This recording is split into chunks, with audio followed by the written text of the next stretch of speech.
Right, we are live. Hey guys, how's it going? Welcome back to the Kiwi Lads channel. We are back for a massive matchup of international rugby. This one, South Africa, for their first match of 2025, and they will be taking on the Barbarians, what is known as a little bit of an unorthodox team, an unpredictable one at that, and they will be going head-to-head for the first time on South African soil.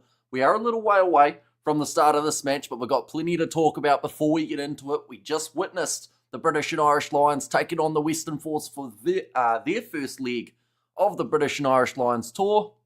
But I hope you're all doing well, and I hope you're all excited for this matchup. Now, the weather, unfortunately, hasn't quite played its part in terms of what we would have loved to see in Cape Town. Nice game of running rugby. Still could be on the cards, but the weather, it is pouring down. It's looking pretty rough, but that might be just what the two sides need for a big warm-up at the start of the match. An hour away, somewhere around there, yes, up until the start of this contest. And the news for the Springboks in this matchup, no Siya Kolisi for that number 6 jersey. Instead, it will be Marco van Staden, who has taken over that 6 role, and Jesse Creel has taken over the captaincy, but Oxnashare, Malcolm Marks, and Klaba Kanye in that number 3 jersey. John Klein alongside Lud Diacha, so you're seeing some familiar faces.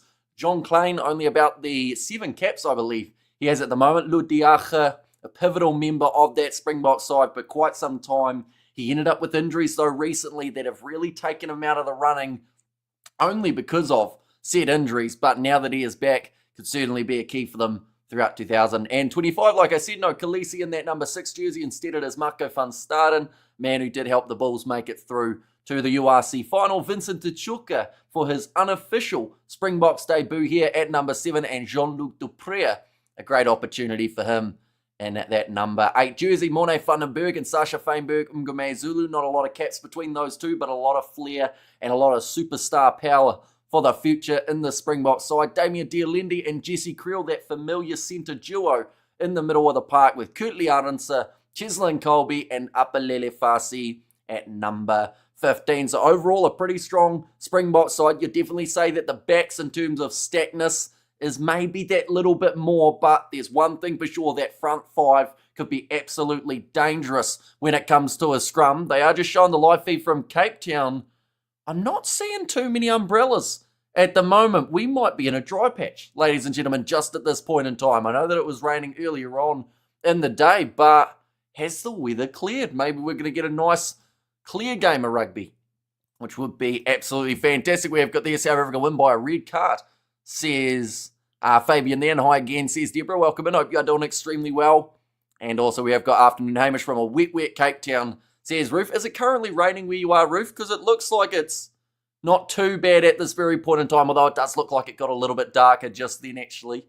So by the time we're at kickoff, the weather could look a whole lot different. Rain stopped for 5 minutes, says Ruth, and woohoo, says Prim in there as well. But they have got Jean de Villiers having a bit of a chat there, talking about his game and his experience for the Barbarians. Now, the Barbars have not been in action for a little while, so haven't the South Africans. But 23rd of June, the last time that we saw the Barbarians play off, it was up against the Fijians, 45 points to 32. They had a high-scoring game up against Wales, but they were defeated back in 2023. They beat the Harlequins. They lost to Munster. They lost to the Scarlets, and then also got themselves the win over Bristol, as well as Northampton. Now, before that, they played Samoa, and they played the World XV a little bit earlier on. Of course, that was a sensational game with some phenomenal talent across both sides.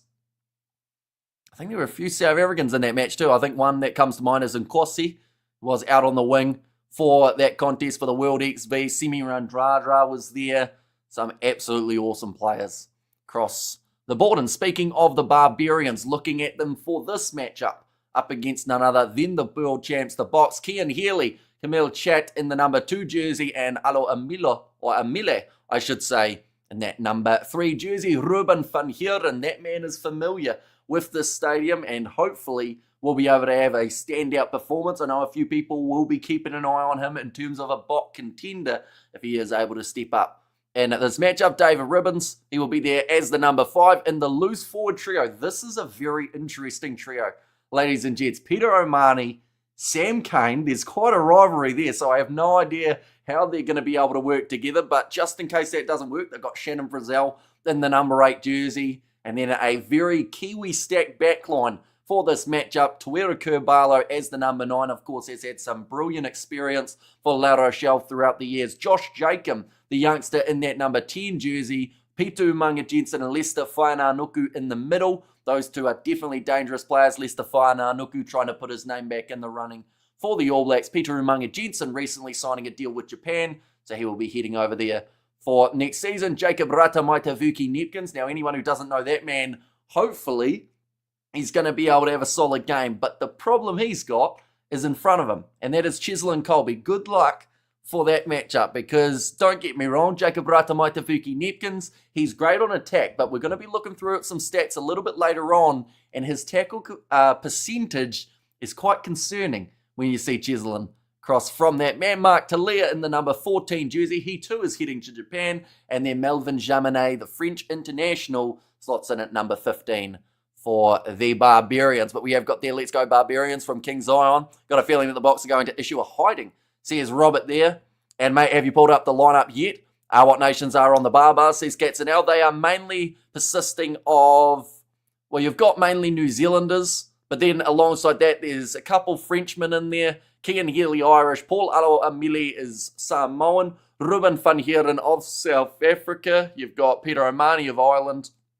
So yeah, about maybe 6 or 7 New Zealanders in the starting lineup for this matchup. Looking through at the benches for these two sides, no 6-2 split for the South Africans in this game, but a 6-2 split for the Barbars, including Ricky Riccatelli, Kalinga, Will Collier in that number 18 jersey, and then also Josh Berry, another young New Zealander, Hoskin Satutu, Arata, who is actually Uruguayan, so it is great to see him making his way into this Barbarian side, Joe Marchant of England, and then Lachlan Bouchier, who is a New Zealander, but he spent a lot of his time recently playing in Japan. For the South Africans, they've got Manus van der Merwe, Jan Hendrik Wessels, who I assume heading into this contest would have quite liked the week off. He has had a busy season of the URC, and initially Rassie said he wasn't going to have too many Bulls players in this lineup, but of course, due to no other loose head props being available, Thomas du Toit as well as Boan Fenta are both yet to arrive, or I think Thomas du Toit may have throughout this week, but Boan, he'll be arriving on the 29th, which is pretty much the day after this match does take place, or the day off, depending on what time it is around the globe. Kneeling for Cher, he will be a debutant, but not really, because they have to wait till official international match to be able to have their debut. Franco Moster at 19 with Quagga Smith as the number 20. Cobus Reinach, Manny Libok, and also Andre Esterhazen in the number 23 jersey. So overall, two very stacked sides for this matchup. Who was left out for the South Africans that you predicted? Says Katzenell. They didn't end up going with Jesper Visser, who I did think would sneak in, but I guess they are waiting a little bit longer in that department. No Sia Khaleesi, only due to him getting taken out due to injury. And no Eben Etzebeth for this matchup either. So Jesse Creel gets the captaincy. A big up moment for that man. He's had so many minutes in a Springboks kit in just recent times. He was absolutely everywhere last year and thoroughly deserves the captaincy for this matchup. In terms of a little bit more information for these two sides, they have played each other quite a lot, but not really recently. I think they've played 5 times, which I know doesn't sound like that many, but that's still a decent record up against a side like the Barbarians. We are just seeing, I think the last time that these two sides played, is it? I see Victor Matfield leading them out, in fact, so that was actually quite a few years ago. What time is it starting? It will be kicking off in around an hour's time. So it's a little while, to be honest, but we have still got plenty of stats that we will be looking through for these two sides. Some pretty awesome kind of little bits of information about this match. Of course, the weather looks like for now it's going to be behaving itself, but that can all change in an instant. Happy to see the Boks play. Hamish, how are you? Says Reno there. Yeah, I'm excited to see them in action. And of course, some people, depending on who you talk to, some are taking this game a lot more seriously than others. For these two sides, though, they'll be wanting to go out and get themselves their first win of 2025. People are calling it a warm-up game for the Springboks, but looking at the lineup that the Barbars have got, I don't want to jinx them, But I think this is one of the stronger Barbarian side we've seen in recent times. Comparatively, compared to last year, I should say, where we have got, I believe, that lineup too. Where is it? It's hiding down the bottom somewhere here. But in terms of compared to last time that we do see the Barbars take to the field, I believe Lester Whainarnuku, he was still in the lineup. I think he was one of the only ones. I think there was also Lachlan Boshier. Yes, there was. There he is. And that number 7 jersey. No Galfiku, no Whakatava. None of those men who were in the front row. And also in terms of the benches, I don't believe anyone featured in that game that will be playing in this matchup. So just Whainarnuku found himself out on the right wing. But for this game, he finds himself in the middle of the field. But we will look through at a few of the interesting statistics, I guess you could say, from last year in terms of the Springbok side. First of all, though, we do have to look through at their record from last season. I've got a lot of them on the same page, so hopefully they aren't too small to be able to read. But they started off their season with a big win over Wales in the June window of the July internationals, a warm-up match, 41 points to 13, and I do think that was a very important game to get under the belt. They did beat Ireland by the 7 points in the second test match of the year for the Boks, and then they were defeated by Ireland by 1 point, 25 points to 24. It was an extremely close game. In fact, it was an extremely close series and a thoroughly entertaining one from start to finish for those two sides. They then had Portugal in their last match of the July internationals. Now this year they have got Italy, and then they've got Georgia as the second side that they will be facing off with. The Rugby Championship came around, 2 games on Australian soil, both won by South Africa, 33 points to 7-1 and 30 points to 12.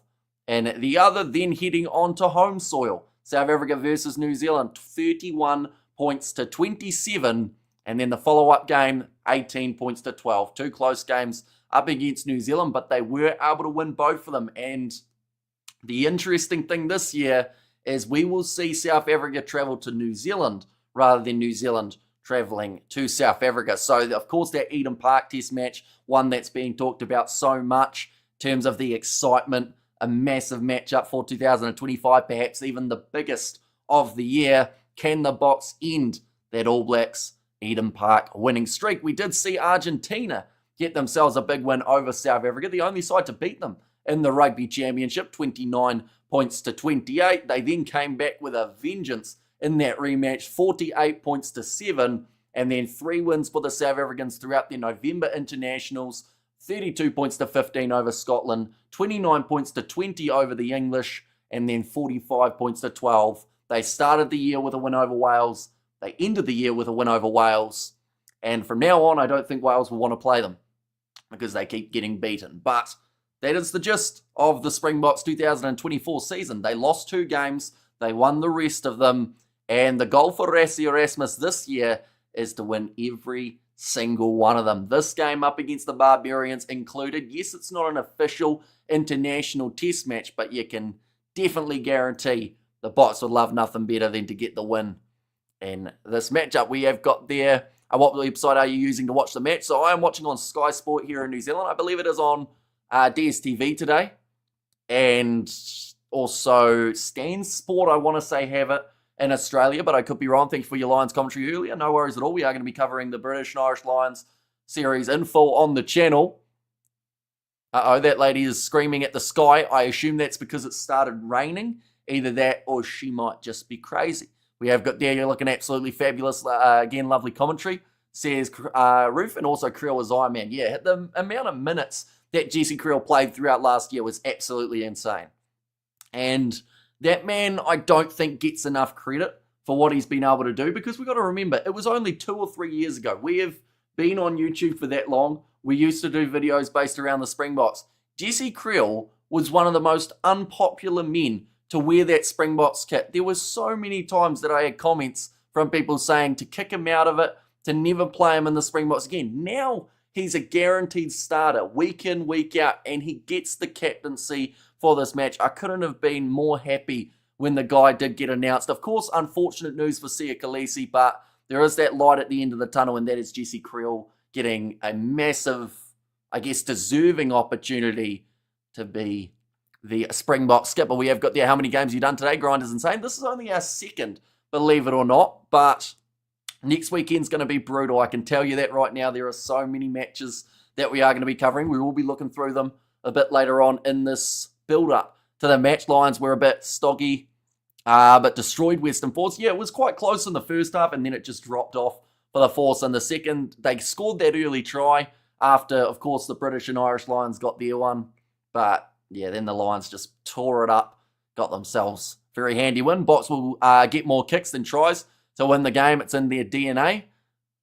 As in, like, kicks as in 3-pointers, or kicks as in the match. Because I found a few interesting stats about last year. I know that Springboks get a lot of stick for the amount of kicks that they have in a game, but they are not actually in the top 2 in terms of most kicks from an international team. It is New Zealand and England who do the most kicking out of any side.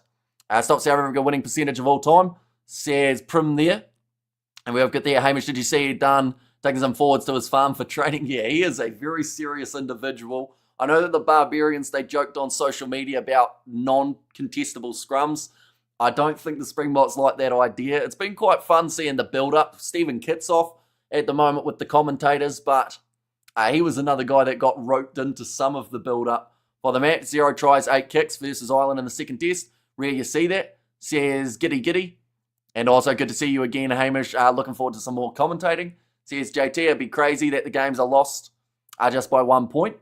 Says Gatsino. So it just tells you how close they are. And even defeat, they are still right on the verge of winning. And sometimes it can just come down to one kick. And how much will South Africa win by in New Zealand this year on average?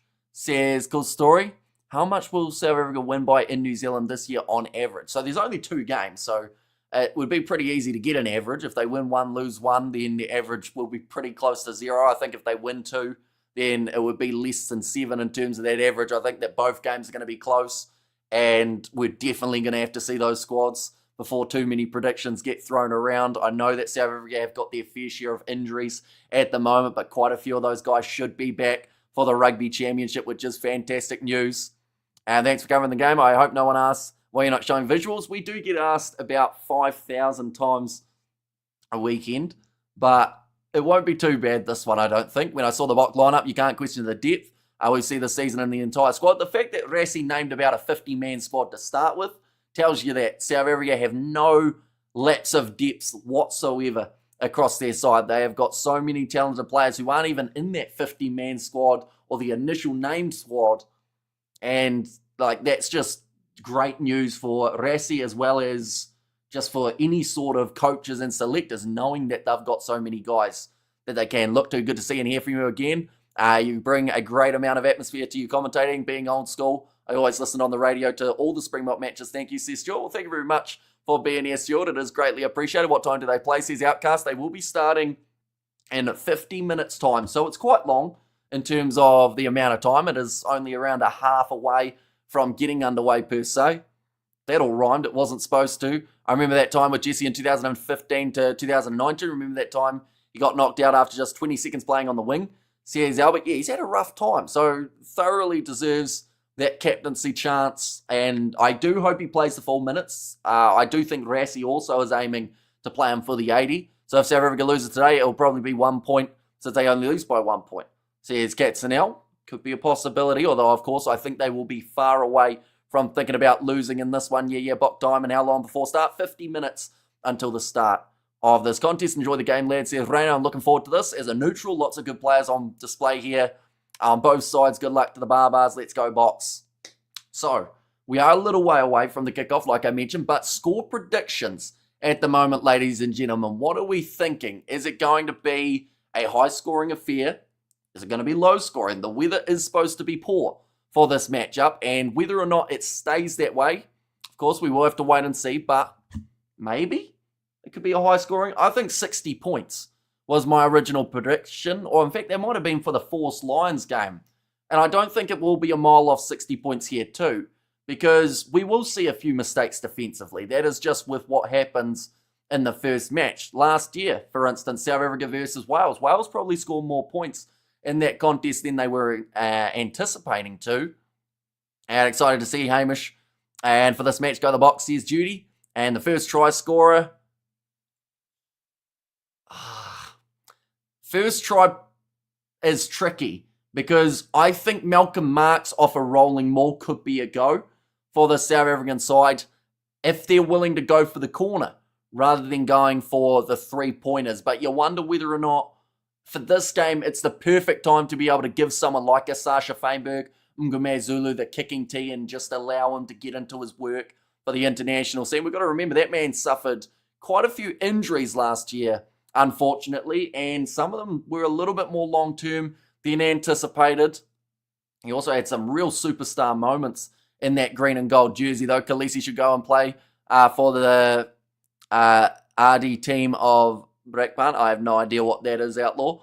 And South Africa are the Ronaldo of rugby. They love their penalties, says Giddy Giddy. But that's the thing. If the penalties are there and they can win a game from it, like I mentioned, only losing 2 games last year and losing both of them by just that 1 point. Like, if it will win them a game, or if they instead look at it as we won't take the penalties, we'll take the risk and maybe we'll win. Like, I feel like you'd rather take the win each time rather than risking it. Fine Anuku first try could be a very decent option. He'll be going head-to-head with Jesse Creel in this match, but 2 flat ball runners in the number 12 jerseys, Peter Umanga Jensen as well as Damien Dialendi. Now, for those who don't watch Super Rugby, Peter Umanga Jensen does play for the Hurricanes, at least he did, up until signing with a Japanese team. How many URC players who were in the final or in the starting lineup? Mako van Staden, and that is it in this matchup. Alongside that, they have got Jan Hendrik Wessels off the chat, or off the bench, I should say, sorry. But other than that, that's it. So pretty light in terms of Bulls members of the side. Rassi initially wanted to give them as much rest as he could, as well as giving those guys who were playing in Japan an opportunity to get back into that Springboks environment, back into the kit, go the Bok, says Sias. And we have got there who supports the Bok. I think there's a lot of people going for them in this contest. What's up, friend? I see Lions Thrash, Paul Western Force. Says Anders, Will Jordan playing? He is not, but they have got Melvin Jaminet in the number 15 jersey, and quite a few Kiwis across the starting lineup, whether that is Tawera Kurbalo, Josh Jacob Ratamai Tavuki Nepkins, Peter Umanga Jensen, Lester Whaiana Nuku. Yes, really having to say a lot of syllables for just those 3 individuals. Then you've got Mark Talia, and then also Shannon Frizzell and Sam Kane in the the loose forward trio for this match. I support rugby. And also we have got the says Suzanne in there too. But what we will quickly do, ladies and gentlemen, is we will look through at what is to come throughout this year for the Springboks. Of course, this is the first of many steps in their international days. South Africa taking on Italy. That is next week. We see Evan Ruiz. We see Damian Valimza both on the sideline there, looking in high spirits, which is fantastic to see. Both a member of the squad, and both will be getting minutes throughout 2025, but 2 matches up against the Italians and then a match up against the Georgians. I've seen a bit of criticism for South Africa saying that the tour's a bit light in terms of the opposition level, but you can understand why when you look through at who they will be playing later on this year, and this is the perfect opportunity. In fact, it is probably the dream opportunity for Rassi Erasmus in terms of being able to line up who he wants in the side. Rugby Championship, of course, taking place in around 50 days, so you want to be ready. You want to know who's going in, who's kicking out of that squad, and we look there at their Rugby Championship matches, their first one up against the Australians in South Africa. So 2 matches taking place once again at the same kickoff time as this match. It's actually quite a common time for the South Africans throughout the early stages of their year. South Africa versus Argentina, that is in 92 days, and then the second match taking place at around 99, with the 2 big ones up against New Zealand and the in-between. Now, I do think that those 2 matches up against New Zealand will determine the Rugby Championship. As we can see last year, those 2 sides were top 2, but South Africa, with those 2 wins in South Africa, they were able to get the job done over the other 3 sides. In terms of November, for South Africa, they have got their match up against France. They've got a rematch up against the Italians, which will play as a 3rd match that the 2 sides play off for the year, Ireland and Wales. Now, as I mentioned, Wales, they don't do too well up against South Africa as of late. They were the first team that South Africa beat last year. They were the last team that South Africa beat last year. And unfortunately for Wales, they may be the last side that South Africa beat for 2025 as well. We have got massive amounts of people in the chat. I do appreciate every single one of you for being here. If you are new, of course, be sure to leave a like and subscribe. Herculesi not captain. Any idea why? Someone said it was a bit of a neck injury or a bit of a kink in the neck. Now, it doesn't sound serious. It sounds like it's just a little knock. And rather than risking him in this game, which doesn't go towards world rankings, doesn't really gain a whole heap for the South African side, they've decided rest him here, make sure he's 100% heading into those next games, where I think he'll end up going back into the starting lineup between the Bok and the Barbarians in there from Carabello. And also we have got there, Hamish doesn't know where Brakpan is. That is correct, yes, as Nepkin's on the wing. He is out on the left wing side for this contest. Now, for the Highlanders, he has dabbled in the right wing a little bit at times. Of course, with that injury of Caleb Tangi-Tau for the Highlanders this year, that was a pretty brutal hit. And I think that if Tangi-Tau was there, they wouldn't have finished in dead last for the Super Rugby comp. But Jacob Ratamaitavuki Nepkins, I mentioned about him earlier on that he's making a very tough debut, I guess you could say, for the Barbars, because he is going head-to-head with none other than Cheslin Colby. Now, Colby is known for beating defenders. Jacob Ratamaitavuki Nepkins, unfortunately, in Super Rugby was known at times for missing defenders. So we've got some stats here for him throughout the season. One moment, we'll go like this. There we go. So Jacob Ratamaitavuki Nepkins, throughout the Super Rugby Pacific season, was only tackling at 60%. 21 tackles made of 35. Now, on attack, don't get me wrong, the man is dangerous. He had 25 defenders beaten, 10 clean breaks, 7 offloads, 5 try assists, and also scored 5 tries for himself with 657 running meters. But when you are defending up against Colby, you need more than 60%. You need 100, because if you don't tackle 100% of the time, that man will run around you and he will score tries for the green and gold. We have got there who selects the Barbarians team, just invitational like Lions, little bit. So normally the coach, whoever the coach is, does normally select a few more players from the nation that they either coached or that they're from. In this case, it's Robbie Deans and Sam Whitelock, so that's why it makes sense that quite a few New Zealanders have made their way in there. We've seen French coaches where we see more French players. We've seen Aussie coaches where you see more Aussie players. South African, you see more South African guys in there. So it just all kind of comes down to who is the coach and who the guys are that they want to see in there. 100% Amish, they play smarter and also harder in fairness. Says Giddy Giddy. I'm in the stadium, says Emmanuel. Hopefully the weather's nice. I know that it's supposed to be raining for this matchup, but yeah, hopefully it does clear up quite nicely and stays, well, maybe not sunny, but at least not overcast and pouring down. And at the future, what time does the game start? The game is starting in only around 40 minutes time, so we're actually getting relatively close to the start. Now, originally when we started talking, it was 30 minutes ago, and that has flown by like about 5. So, yeah, not too far away from the start of this contest. Nepkins to score the first try. Obviously, that is if he is starting. He is certainly starting out on that left wing side. Wayasia in the starting lineup. He was, but now he's not because of an injury. So Marco van Staden comes in as that number 6. We see Jesse Krill promoted to the captain as well. Kip has said, hi, Amish, welcome in. The Green Clowns can't even beat Ireland in a home series in South Africa, says Outlaw. So obviously you've just decided to play the troll role today, Outlaw. But, I mean, South Africa, 1 point. They were up against the Irish. And the thing is, they won the World Cup, didn't they? Like, that's one thing that Ireland sadly have not been able to do. And the sad thing about it is South Africa have done it 4 times. Whereas Ireland are yet to get to a semi. We have got their too much, my Africa buddy. And also we've got Italy and Georgia seem like they're padding their record. You won't see New Zealand do that. Says Giddy Giddy, Giddy Giddy rather than Giddy Giddy. But I do think that it is also down to, like, it does look good.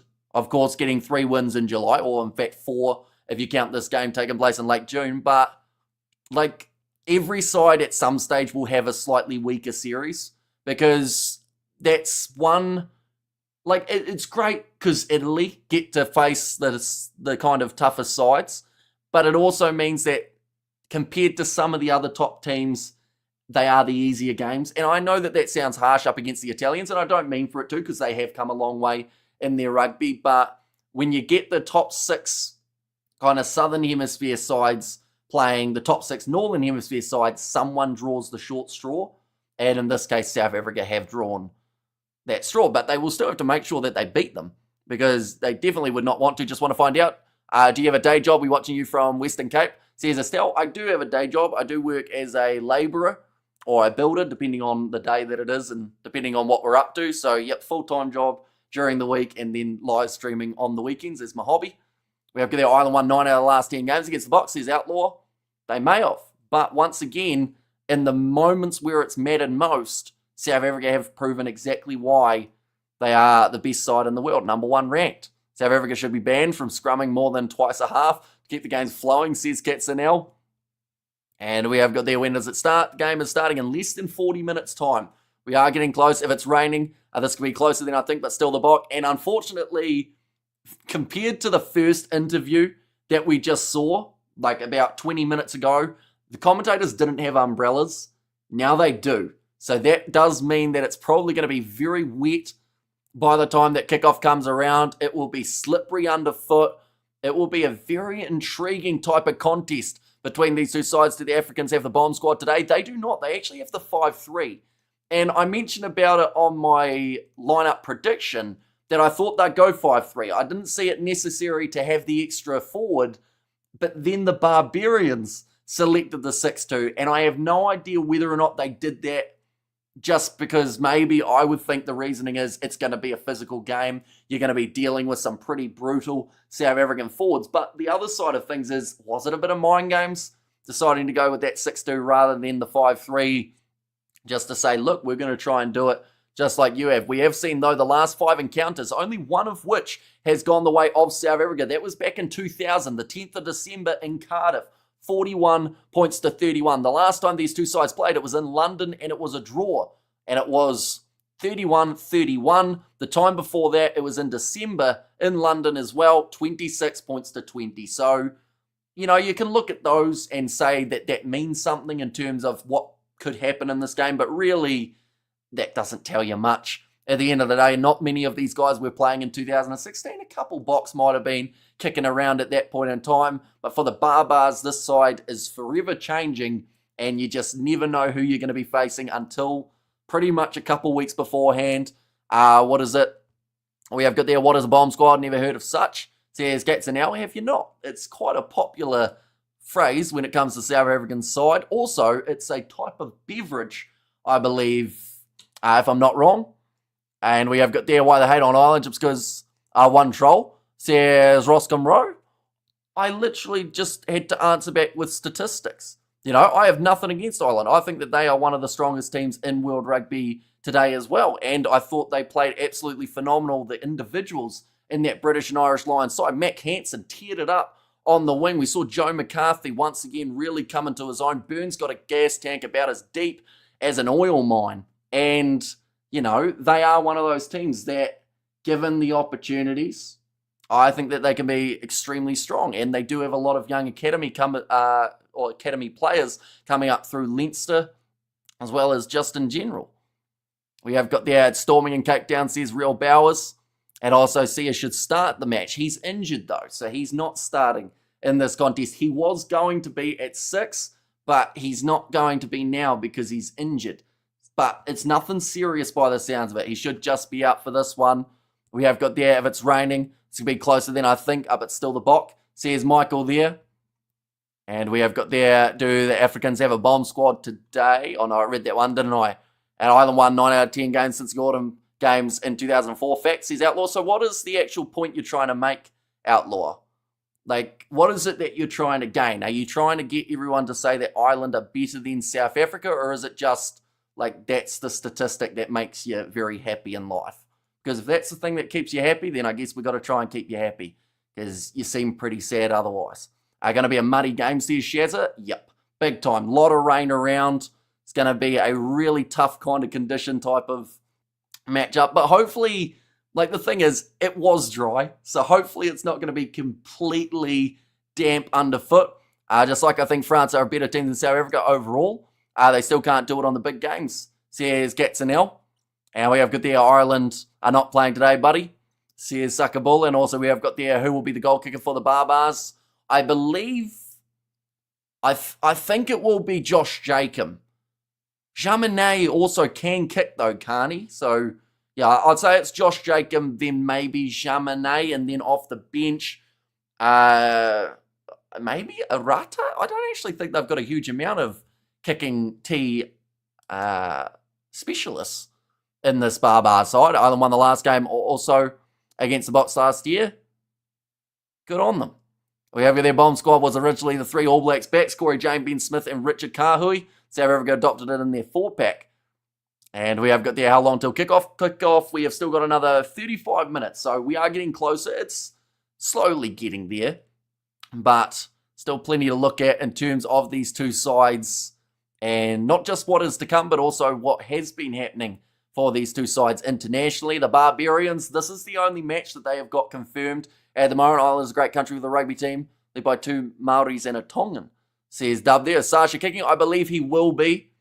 My point is Ireland has a better record against the Boks. He's Outlaw. Cool. That's fantastic. In this match, it's South Africa versus the Barbarians. Is this real live or Bok live? What is Bok live compared to real life? We are going to be doing the commentary of the matchup.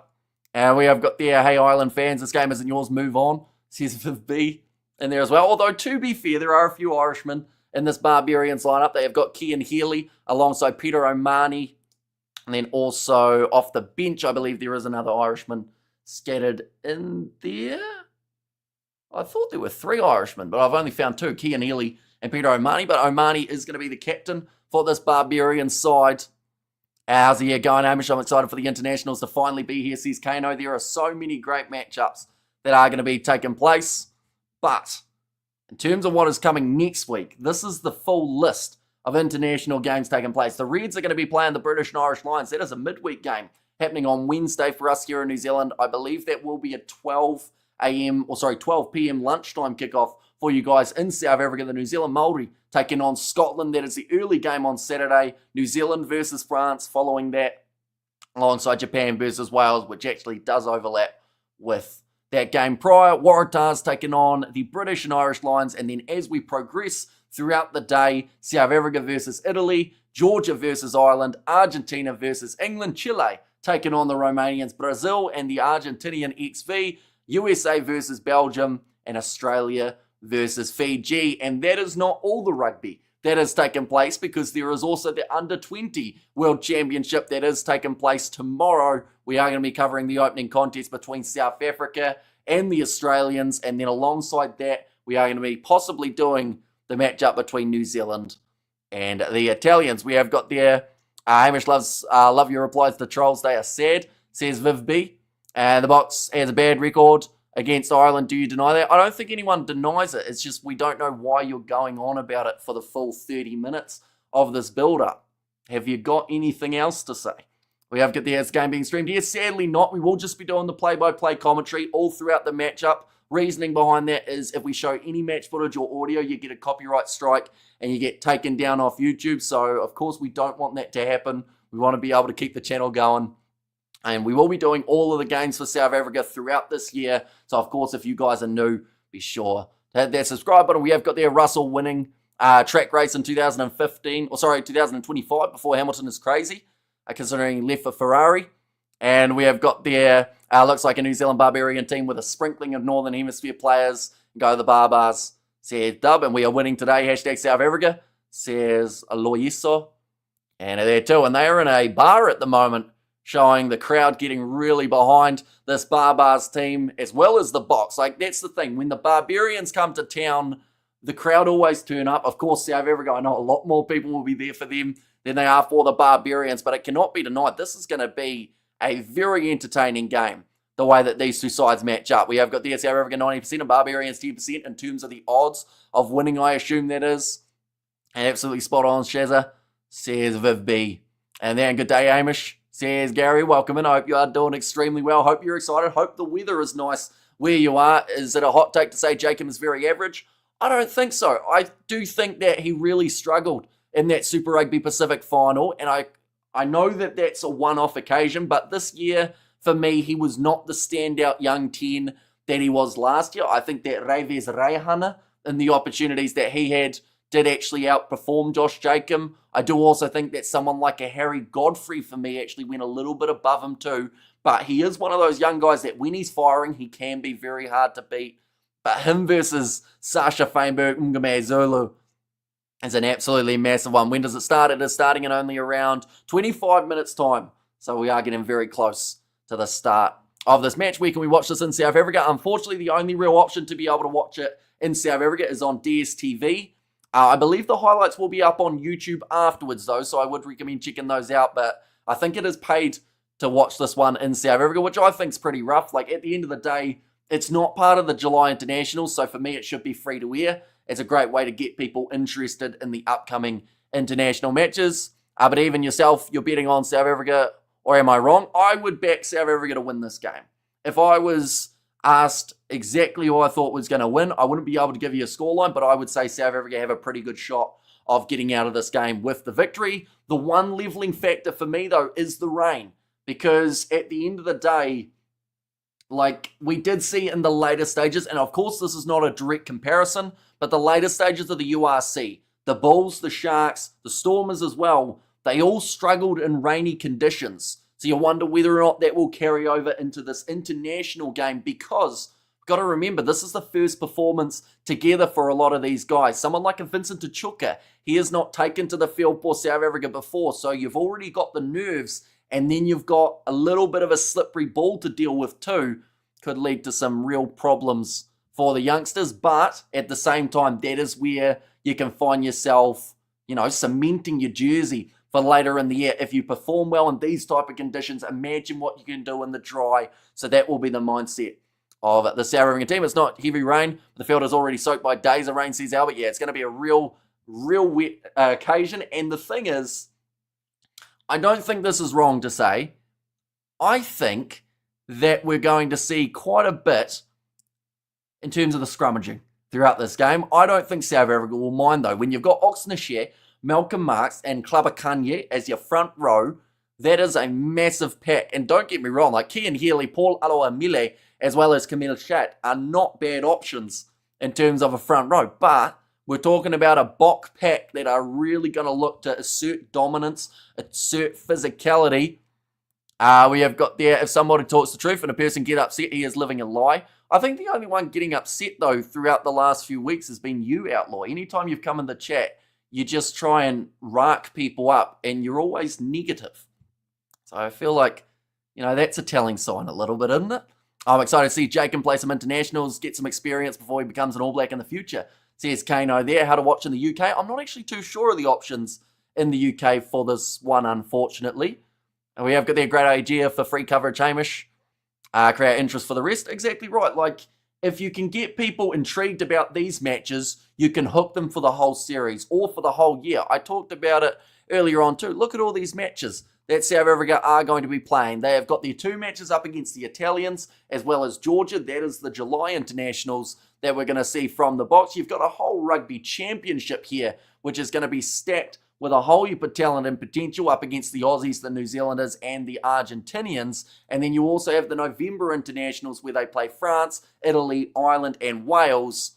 So, not everyone will want to buy a Super Sport package straight away. Maybe they want to see a few of the games first, see whether it's worth the while, because I know that Super Sport is extremely expensive for the premium plan in South Africa. So, of course, you want to know that you're going to get your money's worth and that you're going to see some great rugby. And what better game to try and judge it off than an exhibition match between the Boks and the Barbars? It's just massive. That's the first time I heard you talk negative of a fan or sub. Happy you did. Thanks for speaking up about that child, says MV. And also South Africa is going to lose. And also we have got there, what time are these dudes starting to play? They are starting to play in only 25 minutes or so. It will actually be probably a little bit less than that. I don't think we might get one national anthem. I'd like to see them give the South Africans a national anthem in front of the home crowd. I don't think the Barbars have a team song that I know of that they'll be singing, but yeah, we're not a mile away from them making their way on the field. VPNs are cheaper than all these streaming charges, says Katsanel. And also Lester Fire Nanuku, let's go. Yeah, he's going to be hopefully a future option for the All Blacks, and I do think he's going to be one of the big stars for this Barbarians team. Now, it's not going to be easy, don't get me wrong. Like, it is going to be a challenge to try and find your feet up against what is an incredible Springboks backline. I do see them trying to target Morne van den Berg a little bit. In terms of experience, you've got Tawero Kurbalo. He's faced some great players in France. So I just think that they'll try and trouble Morne van den Berg a little bit, but that's good in regards of seeing what Morne van den Berg does under pressure. He's only got 2 bot caps, so he needs to experience that kind of hit. You know, normally in this type of scenario, you've got a couple big guys, Peter Umaga Jensen, Lester Whainā Nuku, both going to try and charge at him. You've got a few handy loose forwards. I like watching your program, says Mohadeen. Thank you very much. Anyone who's new, of course, be sure to hit that subscribe button. We are going to be back with plenty more matches. Who is Morne van den Berg, the number 9 for the Lions, and also the number 9 in the starting lineup for the Springboks. In this contest, he is still a young player. He's been on the verge of making Rassi's side for a while. Like I mentioned, he's got those 2 caps. He's probably the 9 that has been chosen ahead of Jaden Hendrickse, who got dropped from the side when they did slightly squeeze the side down a little bit more. And could be an attacking threat. He's got a great support run as well for the Lions, I will say that. And we have got there, if the Barbars had an anthem, it would probably be a drinking song. They do love a party, the old Barbars. I rate Sasha highly. I really hope that this is the game that Sasha Feinberg Mngumezulu finds his stride again. And I know that that sounds a little bit weird to say, but his last few games for the Stormers, like the ones prior to that, he was looking like the best 10 in the world. The way he was finding gaps, he got himself that hat trick for the Stormers, probably only about 8 or so weeks ago. But then after that, the last maybe 2 or 3 games, he's been pretty shaky. He's had a lot of handling errors, mistaking what passes to go for. So this is the type of game I think that if Sasha can find his confidence again, he's going to have a good season for the Springboks. But if he can't really find that rhythm, then maybe he goes into that season a little bit more weary. And when you've already just come back from quite a big injury in terms of international duty, you do want to make sure that you're at your highest, playing the best that you can. And this is the type of backline that could allow him to do that. Having Damien Dialendi beside him, having Jesse Creel, Cheslin Colby, you know, it's exactly what he's going to need, I think. Why does Barbars have an Illuminati logo? Do they? I think it's just Barbarians or a few different letters overlapping, isn't it? I don't see too many triangles amongst it. Will we be able to watch the game in this live? Sadly not, due to licensing. Any match footage or audio gets you taken straight off YouTube. It won't be shown anywhere on YouTube though, as all those streams will get taken down pretty much instantly. But we are going to be doing the play-by-play commentary, letting you know where they are on the field, who's got the ball, radio-style commentary, as well as talking with you guys throughout the chat as well. I think Sasha was trying to be flashy. Let's see him, see if he cemented himself, says MV. I'd agree. I think that as a young player, having so many people throughout 1 or 2 weeks prior to the first game that he really started to struggle, like everyone was saying he's the best 10. And I think as a young player, when you get that much weight on your shoulders, it can sometimes just put you in a pressure cooker and you can just burst a valve and end up just not quite getting it right. And I think that's what happened. I think that maybe he was overthinking his game, but he's at his best when he's just letting it flow, just seeing what happens out there on the field, spotting a gap, making the most of it, running straight through. I like this guy's face, says Shazza. We have got there, Hamish, random question. Do you think there will be an appetite for a Southern Hemisphere type of Lions team to tour Europe every 4 years or so? I know that a lot of people want to see it, but sadly it just doesn't seem like it's going to happen, which I think is a massive shame, because at the end of the day, like, both sides I think would be absolutely incredible if you had a Southern Lions and a Northern Lions, and they kind of maybe every 2 years or 1 year. But then I guess the reason that they're not doing it, I think, is to try and not take away from the history and the importance of the British and Irish Lions, seeing as it is such a prestigious and a side that's been around for so long.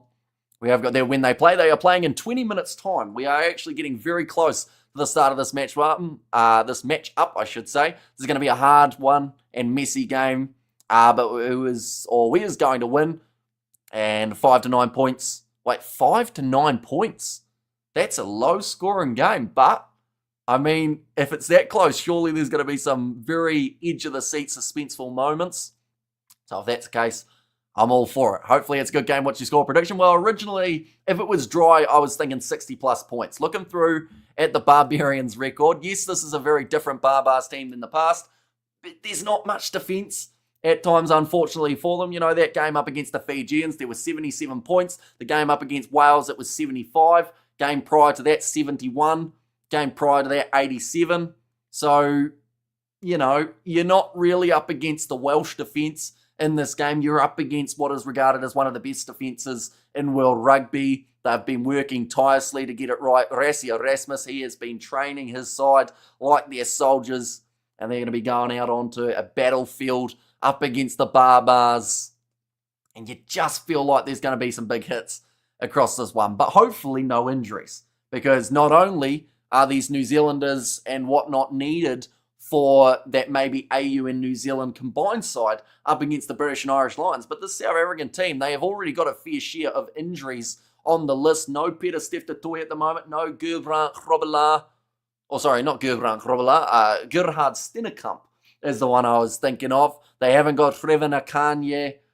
The list can honestly go on and on, even looking at that loose forward trio. Jano Augustus, he is out with an injury. Cameron Honeycomb, a long-term one for him. Elric Lowe, all those guys missing from this Bok camp. We have got their statistics proves that there will be no match for the Bok, says Eugene. Although, if you're going statistically, and I don't think that these stats matter too much, but the last 5 times that they have played, South Africa have only beaten them once, and that was back in the year 2000, I believe, was the last time they were able to beat the Barbarians. But we are getting history written for us because this is the first time that they've played on South African soil. So no matter what happens here, one of these two sides will have a 100% winning rate up against the opposition in South Africa. South Africa should bully Barbarians in this weather. However, an unexperienced loose trio of Van Staden, Tuchuka and Dupree against experienced loose trio of Kane, Frizzell and Omani is a worry. I agree. I think that this loose forward trio for the Barbarians, yes, a couple of them are closer to the end of their tenure, but I do still think as those old dogs out there on the field, they'll know a few tricks. They'll be able to try and fire up those youngsters. Marco van Staden, I think, may be a little bit too quick for them, though, when it comes to getting in those breakdowns. He is lightning quick for the Bulls throughout the URC. So I do think that that is where the Bulls might be able to sneak 1 or 2 extra penalties in their favour, although it depends on how it's being refereed, of course. Did you sleep between the British and Irish Lions game and this one? No chance of sleeping when the Springboks are playing in a few hours. Of course, that one was at around 12 a.m. is when it finished, so I had about 3 hours left, so I was like, nah, not sleeping. I cooked some chips, and I ate those chips, and now I'm very excited for this game, which is only around 16 minutes away, ladies and gentlemen. So we are very, very close to the start of this game. If you haven't already, do, of course, let me know your predictions for this contest in terms of who you think will be able to win and also who you think will be the first try scorer. Thank goodness we have Cheslin. And I mentioned about Jacob Ratamaitavuki Netkins, who is a name that maybe some people haven't heard too much, but if you're a fan of the Highlanders or a fan of Super Rugby Pacific, you know exactly who I'm talking about. He normally plays the number 15, and in that regard, his tackling statistic for said number does not bode well up against Cheslin Colby. Of course, he's going to be playing out on the left wing for this matchup, but he only tackles at 60% throughout Super Rugby Pacific. He has got some great stats, though, on attack, having 657 metres carried. He has beaten 25 defenders, 10 clean breaks. He's had 5 try assists and scored 5 tries for himself. But Cheslin Colby's Cheslin Colby. And that man doesn't care what your statistics are. He's going to make them worse. Because he's going to make you miss tackles. And because he's going to score tries up against you. We have got South Africa for a win by a narrow margin. And we do see now the Barbarians making their way into the tunnel, which tells us we are very close to the start of this matchup. Where have you been for so long? Says, watch this, man. Where have you been for so long? As in here? Or as in have you just found us?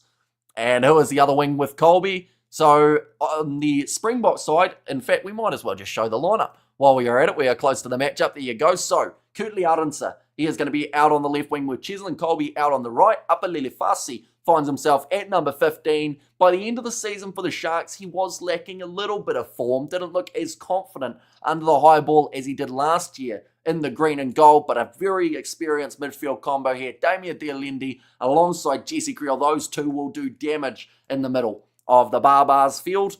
Sasha Feinberg, Umgume Zulu, and Morne van den Berg, a young, inexperienced duo in the 9-10 combo, but they just have X Factor written all over them. Sasha wants a big one after a bit of form dropping off at the end of the season for the Stormers. Vincent Tuchuka gets a massive opportunity in that number 7 jersey. Sia Khaleesi not playing in this matchup due to an injury. It means that Marco van Staden takes his spot at number 6, and Jean-Luc Dupré slotting in as the number 8. Lutiacha, great to see that man back in the side with Jean Klein as the number 4. No Eben Etzebeth in this matchup. Klaba Kanye in the number 3 jersey. Oxnashare on the other side, and Malcolm Marks there as the number 2. And it cannot be understated how dangerous Malcolm Marks can be. Of course, we've had a lot of talk about Sasha in that 10 jersey, Cheslin Colby, Jesse Creel being captain for this game. Do not sleep on Malcolm Marks, because that man loves scoring a rolling maul try, and he also loves getting turnovers. So keep an eye on him throughout this matchup. Looking through at this Barbarian side, it is the Irish international at number 1, Cian Healy.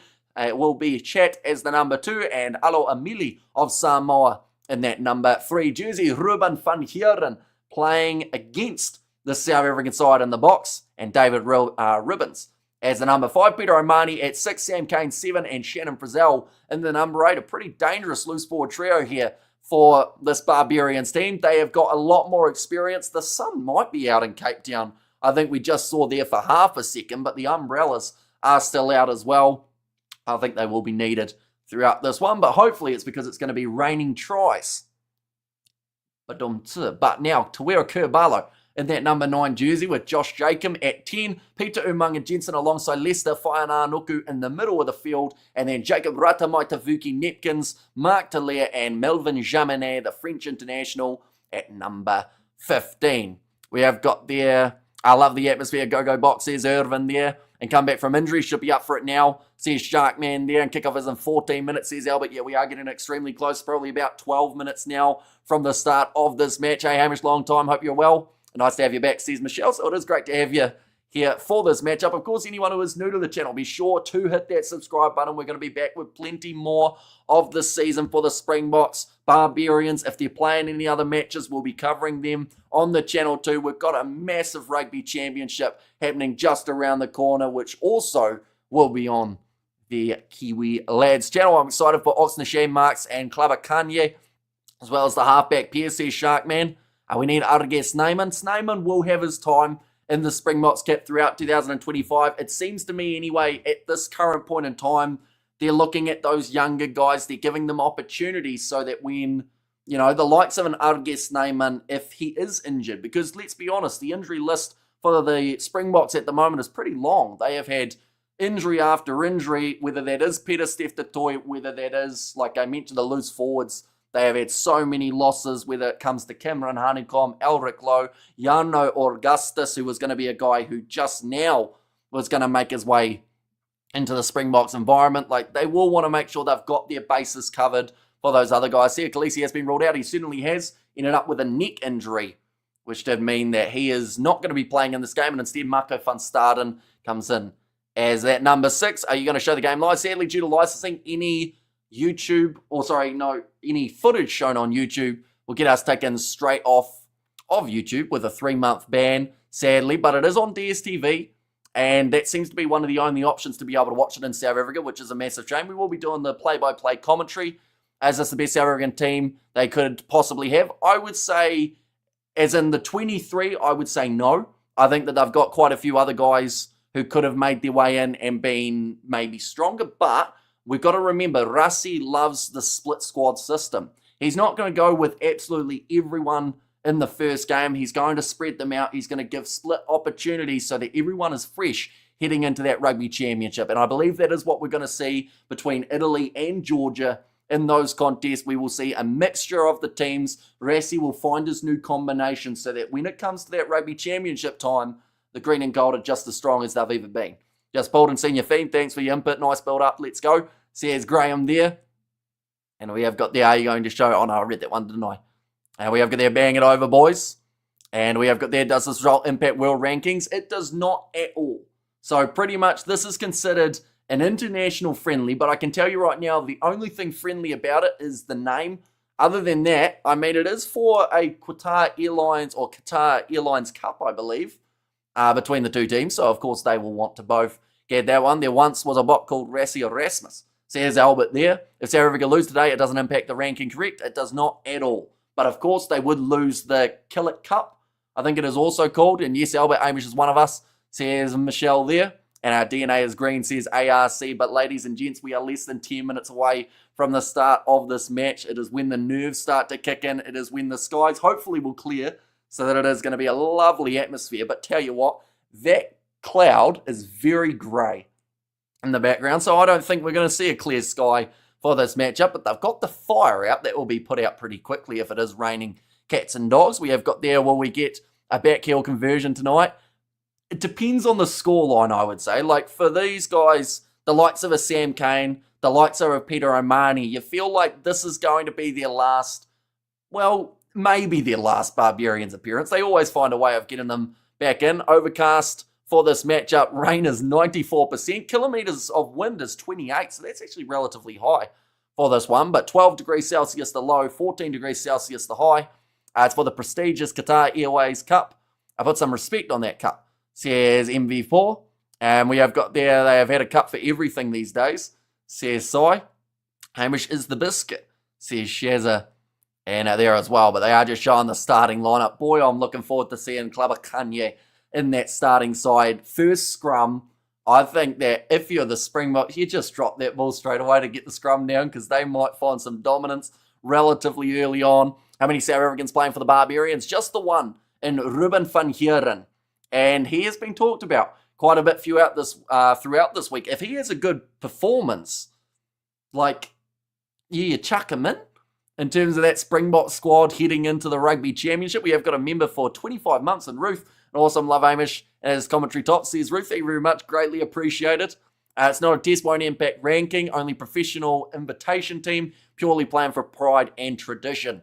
Says Paul Faucher. And like I mentioned, these two sides have never played off in South Africa, which does mean that whoever wins this game, until the next time that it happens, which could be decades, I don't think it would be too long though, as these matches are always entertaining when the Barbars play the Boks, but whoever wins this game has a 100% winning record in South Africa up against the opposition. So that is some pretty big stakes, even though it would be 1 from 1, but it still means something for these two sides, like I said.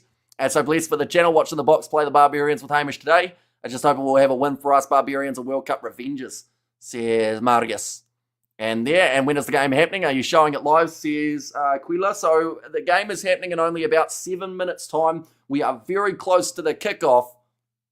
And sadly, we aren't able to show any match footage due to YouTube's copyright infringement. Anything would get us taken straight down and unfortunately banned for 3 months, which would mean we missed the whole of the Rugby Championship, as well as missing the whole of the July Internationals. But we will be doing the play-by-play commentary all throughout this match. Actually, 2 South Africans playing for the Barbars, Van Heeren and David Ribbons.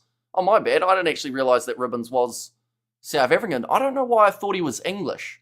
Has he played for England before, or am I thinking of someone else in that regard? But the crowd are filling up. Not all full in terms of the seats, unfortunately, just at this point in time. Maybe because of the bad weather has made a few people stay away, but looking through at the benches, there is some danger for both of these sides for the South Africans. It's going to be a very intriguing one. The 5-3 for this match, but Kwagga Smith, of course, that man is Mr. Impact off the bench. Franco Mostert, he has had some brilliant moments in a Springbok kit. He can play in the locking duo as well as the loose forwards, depending on what they need. And then the big front row replacements of Jan-Hendrik Wessels, Manus van der Merwe and Nedeling Faucher. Between them, only about 7 caps, if not maybe even less than that. And Reinhard Lebok and Esterhuizen, the other 3, making their way on as well. For the Barbarians, quite a few Kiwis off the bench. They've got Ricky Riccatelli, Hoskins Satutu, Josh Berry, and Lachlan Bouchier, Merchant of England. in the number 22 jersey, and the Uruguayan number 21 Arata getting the chance here for the Barbars too. But they have now cleared the field, ladies and gentlemen, which means we are very close to them making their way onto the park. We have got there, are we going to view the match or do we have to listen to you? Sadly, if you do stay, you will have to listen to me. It's not from not wanting to show it. It's just illegal for me to show any match footage or audio. They'd take us straight down off YouTube and we would sadly get banned. But we will be doing the play-by-play like I mentioned. Should have played it at Loftus. Says Andy, is the weather nicest at, or nicer at Loftus? Because it's absolutely bucketing down for this game by the looks of it. And amongst the fan in Montreal, loving your work as always. Some completely unnecessary name dropping for you, Hamish. Peter O'Mahony once slept on my couch after a night out in Skull and West Cork. Well, there you go. I feel like Peter O'Mahony, he's probably been on a few nights out in his time. He also loves gardening, doesn't he? Peter O'Mahony takes great pride in his lawn. Must be very sad every time he sees a scrum and the turf just getting ripped up. What about Fuff? Fuff not playing in this game for this matchup, but he will be in the environment and he will be playing throughout the Rugby Championship as well as the July Internationals, I'd assume, unless there is, of course, some sort of injury that does end up picking up. But now, just about to make their way out onto the field, these two sides only a few minutes away. Do let me know your last-minute score predictions, ladies and gents. Who is going to win this match? Will it be the Barbarians or will it be the Springboks on home soil? There is so much to digest. There's so much to look at for this game. And we are just about ready for the matchup. We see there Oxnashare, Malcolm Marks. All the Springboks are coming out in numbered order by the looks of it there. That is very organised out of the tunnel. He should be good at gardening given the amount of ankles he targets. And Springboks to perform the haka, says JD. An easy win for the Boks, says Keith. And there as well, although the weather can be a little bit of an evening factor between these two sides, but Jesse Creel, massive congratulations to him, leading the Springboks out, captain for this match due to the late injury of Sia Khaleesi. Now, he will not be out for a long period of time, but boy, is this a massive chance for Jesse Creel. He had massive minutes all throughout 2024. Cheslin Colby, big opportunity for him now too to be back out on the Springboks kit, or back in the Springboks kit. Of course, a nice new shiny one for this season, the Barbars with that classic black and white. And quite a few men who are familiar with a black and white jersey in the All Blacks. About 7 or so Kiwis across this Barbars team. Some big boys for the Barbars, says Albert. Hamish, Springboks 33-18. It'll be a one-score game, says Mike. So he's going very low scoring for this one. I got a Kiwi Lads tattoo. That is very impressive. Cool story brooch. I don't even have one of those. At this point, go the Boks says either. The two sides lining up. I think we are going to get a South African national anthem here. I feel like it's only right. First game on South African soil. It's 7 degrees here in Joburg. Loftus should be close, says Gary. Yeah, I think the high expected for this game was 14, which is actually relatively high when you consider the amount of rain that is around and the 28 kilometres of the wind too. And for the love of Biltong, guys, they are not showing the game. Get over it. Which is much more fun, says Shazam. Pollard injured. He's not injured. He is just missing. And of course, a nice touch there. The Hendricks family receiving a Barbarians number 14 jersey. The passing of Cornell Hendricks earlier on in the year. Of course, this is actually the first Springboks game since that passing as well. That's something that you kind of forget at the time. But yeah, first action for the Boks since that sad passing. We have got there, that's nice, given a shirt, Cornell Hendricks' wife. And while Barbars mostly All Blacks, says Duhan, which is why this game may be just that little bit closer than some are anticipating. Now, don't get me wrong, the last time New Zealand went to South Africa, they lost both games. But, I mean, someone like a Mark Talia, maybe you learn a few things from that. New Zealanders, we are used to the cold, wet, rainy weather. So perhaps that will help a few of those boys. We have got the I'm a Kiwi, but absolutely love the South African anthem. So much passion. Says Sai there.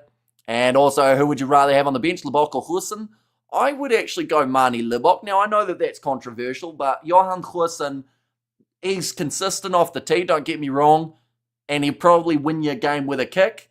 But Mani Libbok, his attacking, I think could also win you quite a few games. At least the lady can sing the national anthem. says Albert there. And who is the coach for the Barbars? The coach for the Barbars is Robbie Dean alongside Sam Whitelock.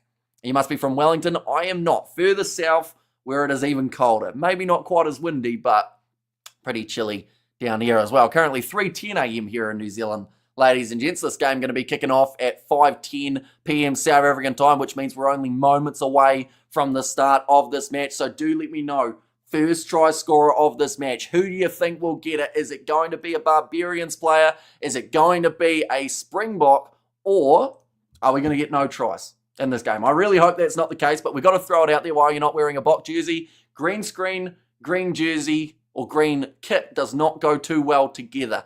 Unfortunately, there's some bright shoes for all the Boks, says Calvin. Yeah, they might have got a boot sponsor over the off-season. Of course, changing their sponsorship a little bit. Close your mouth, says Tima Pari.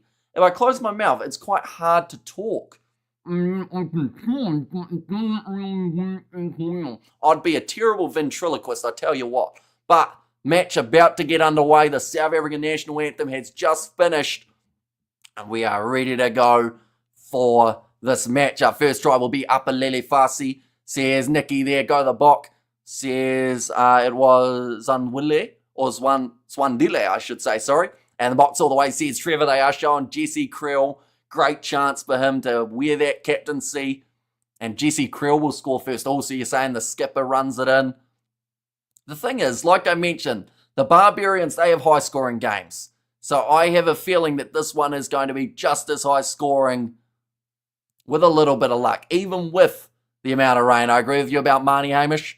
And here comes the plane, says Albert, the big one flying over Cape Town Stadium, Leicester for the first try. And I'm a Bok in Italy, says Tanya. And did Sam Cane say anything about the red card and World Cup final still haunting him? I haven't talked to him recently, Sam Cane, but, you know, it will be one that's probably on the mind. And I wouldn't be surprised if one of the Bok guys, you know, if it's getting a little bit scrappy, maybe it gets mentioned. Peter O'Mahony will probably say it. So Sam Cane, I know that those two have had their own rivalry. Let's go the Barbars. But yeah, great atmosphere, already full by the looks of it, or at least getting very close to it for this contest. The weather has not turned up, but the crowd certainly has. And go Generals Boks. And it's a plane, says JD. They've timed the plane flyover a lot better this time, but they're just trying to get rid of all the smoke that is off the field. And that is due to the fireworks and whatnot that they let off. It's just a cloud of yellow mist at this point in time. And imagine Sam Cane gets another red. The thing is, it could happen. You know, he's a passionate player. He can sometimes tackle a bit high, forgets to bend, and can't see the field, says Zuckerbulla. Yeah, through the cloud of yellow, we see AJ Jacobs will be the referee in charge of this game. The Barbarians, they will be kicking off from left to right for this matchup. And with that being said, ladies and gentlemen, the time for waiting is over, and this match now underway between the Springboks and the Barbarians. The first action of 2025 for these two sides. It is still quite blurry due to the smoke, but Sasha Feinberg, Ngume Zulu, his kick is charged down.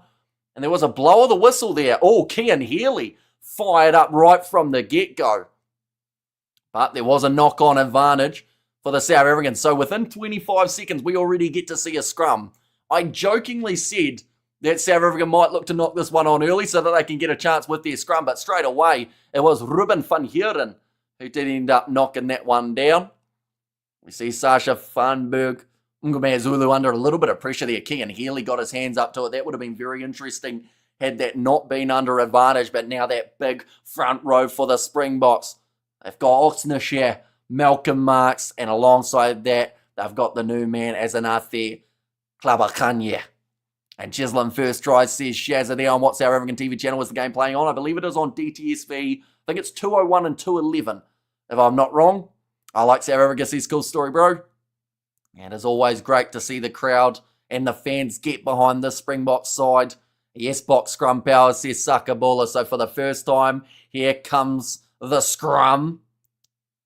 Holding not too badly, but the advantage goes the way of South Africa, and they will get themselves the first penalty of many throughout this game. Klabakanye nodding. He knows what he's done. He's gone down a little bit in terms of the pounds as well. Klabakanye slimming down. getting ready for his Springbok opportunity, wants to make the most of it. What do we expect?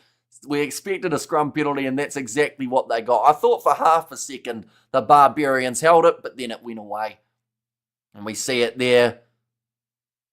Just losing the bind a little bit there. I think it was actually Austin that forced the first penalty. Here we have got there. Let's go, says Shazza. Someone please tell me on what channel is the game being played on. I believe it's 201, 211 for DSTV. Malcolm Marks now with the line-out throw, though. Goes up and nicely claimed by Ludiacha. Tell you what, it's been a little while since we've been able to say Marks to Diacha due to those injuries. Now the Boks with the possession round the halfway line up. Lelefasi shovels it on now to the quick step-in Kurt Liarense. Getting onto the ball, though. Leicester Faiananuku wins the penalty. In fact, my apologies. That is Jacob Ratamaitavuki Nepkins. Playing in number 14. Where's Mark Talia? Is he on the other wing for this one? Perhaps they tried to match him up with Cheslin Colby and they got the maths wrong. But he is actually marking up against Kurt Liarense for this game now. And that is Mark Talia on the far side, so maybe they've just had a straight switch. Initially named as the number 11 for Jacob Ratamaitavuki Nepkins. Where have you been since your last confession? Says, watch this man. What was my last confession? Probably many places, I think. I've been to the supermarket a few times. That one's going short there. And it was a knock-on again from the Barbarians, which means we get to see another scrum opportunity. Paul Alo Amili looks a bit nervous as he knows what's coming next. Now we have got there, we don't have Blue Sky and CT today. Yeah, unfortunately, Cape Town's weather has not quite shown up for this contest, but to its credit, it doesn't look terrible at the moment. There isn't a lot of rain around just at this very point in time, and I hope that is the way that it stays. We have got there channel 211. See Sakabula there. Now Morne Vandenberg to feed this ball in. Only 2 caps for the Springboks. This game not counting as a third house. The stadium looks pretty full for this match, which is fantastic to see. But the ball is fed in. Now looking for the big push. Much better scrum there from the Barbars, who held strong. Jean-Luc Dupré tackled low by Tawera Kurbalo. Now after Ludiacha, AJ Jacobs has to dodge that breakdown. Big shot coming in from Ruben van Heerden. He's not going easy on his fellow countrymen. Now, up high, from Morne Vandenberg. Down towards the halfway line, goes through the hands of Jacob Ratamaitavuki Nepkins, and it sits up now for Ludiacha. 40 metres out from the line. Morne Vandenberg away to the right, finds the Alendi, who is shut down early by Kurbalo, who's had to make about 3 tackles already throughout the first 4 minutes. Back across, Klabakanye goes to Sasha Feinberg, Ungumezulu. Little bit of X factor there, goes to Kurt Liarense. Tackled by Jacob Ratamaitavuki Nepkins.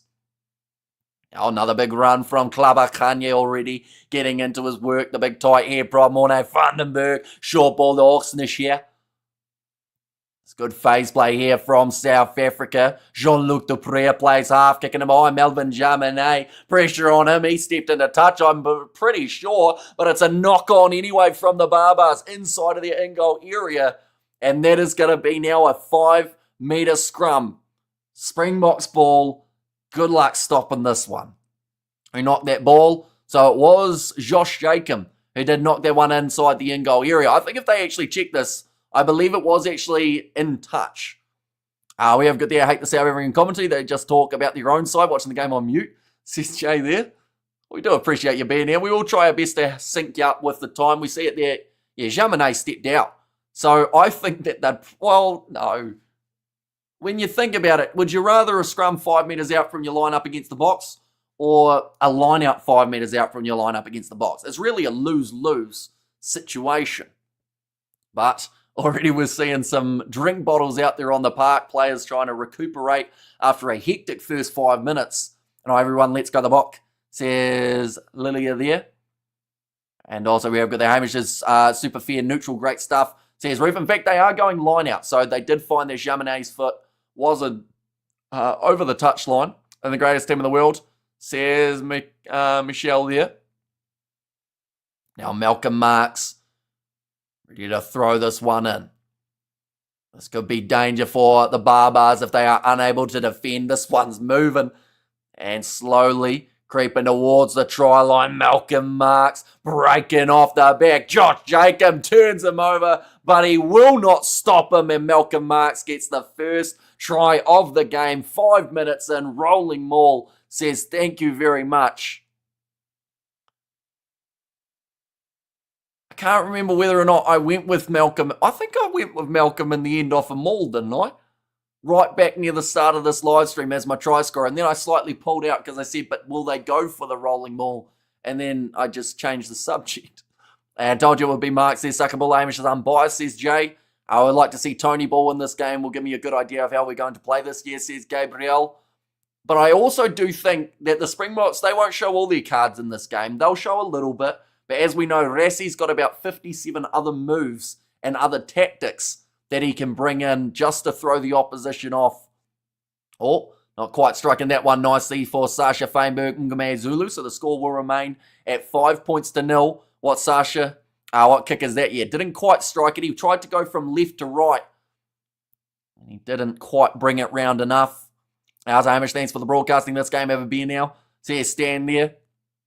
Yeah, anyone who is new, of course, be sure to leave a like and subscribe. What is the link? I assume that's the membership one. That does not give you access to the game. That's just for the emojis and whatnot on the channel. That's going to be kicked off now by the Barbarians. Those 7 minutes into the contest, and they are down by 5. Frizzell joining into the breakdown to drop Jean Klein.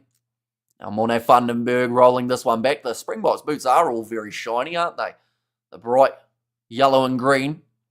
Now, kick long, drop ball from Josh Jacob. He's continuing his form from the Super Rugby final. Unfortunately, he had an absolute mare in that one too. The thing is, he's getting a meeting there with Sam Cane telling him don't worry about it. But surely you worry about it. You've dropped the ball 3 times in 10 minutes. I want some vicious twerking when Timothy gets the ball next, says Jay. And whereas Pollard missing from this game, they are giving those guys who were overseas, particularly Pollard, Thomas DeToy, those type of guys who were in the later stages of the Premiership. They're giving them a bit more of a rest, just like we saw for the Bulls. Sasha Feinberg showing why Pollard is still needed on the bench, says Albert. And come on the book, says Vanita. And there too. But Morne Vandenberg ready to put this ball in. I don't need anything after 5 p.m. I can feel my body eating itself. Interesting. But now ball fed in. Scrum.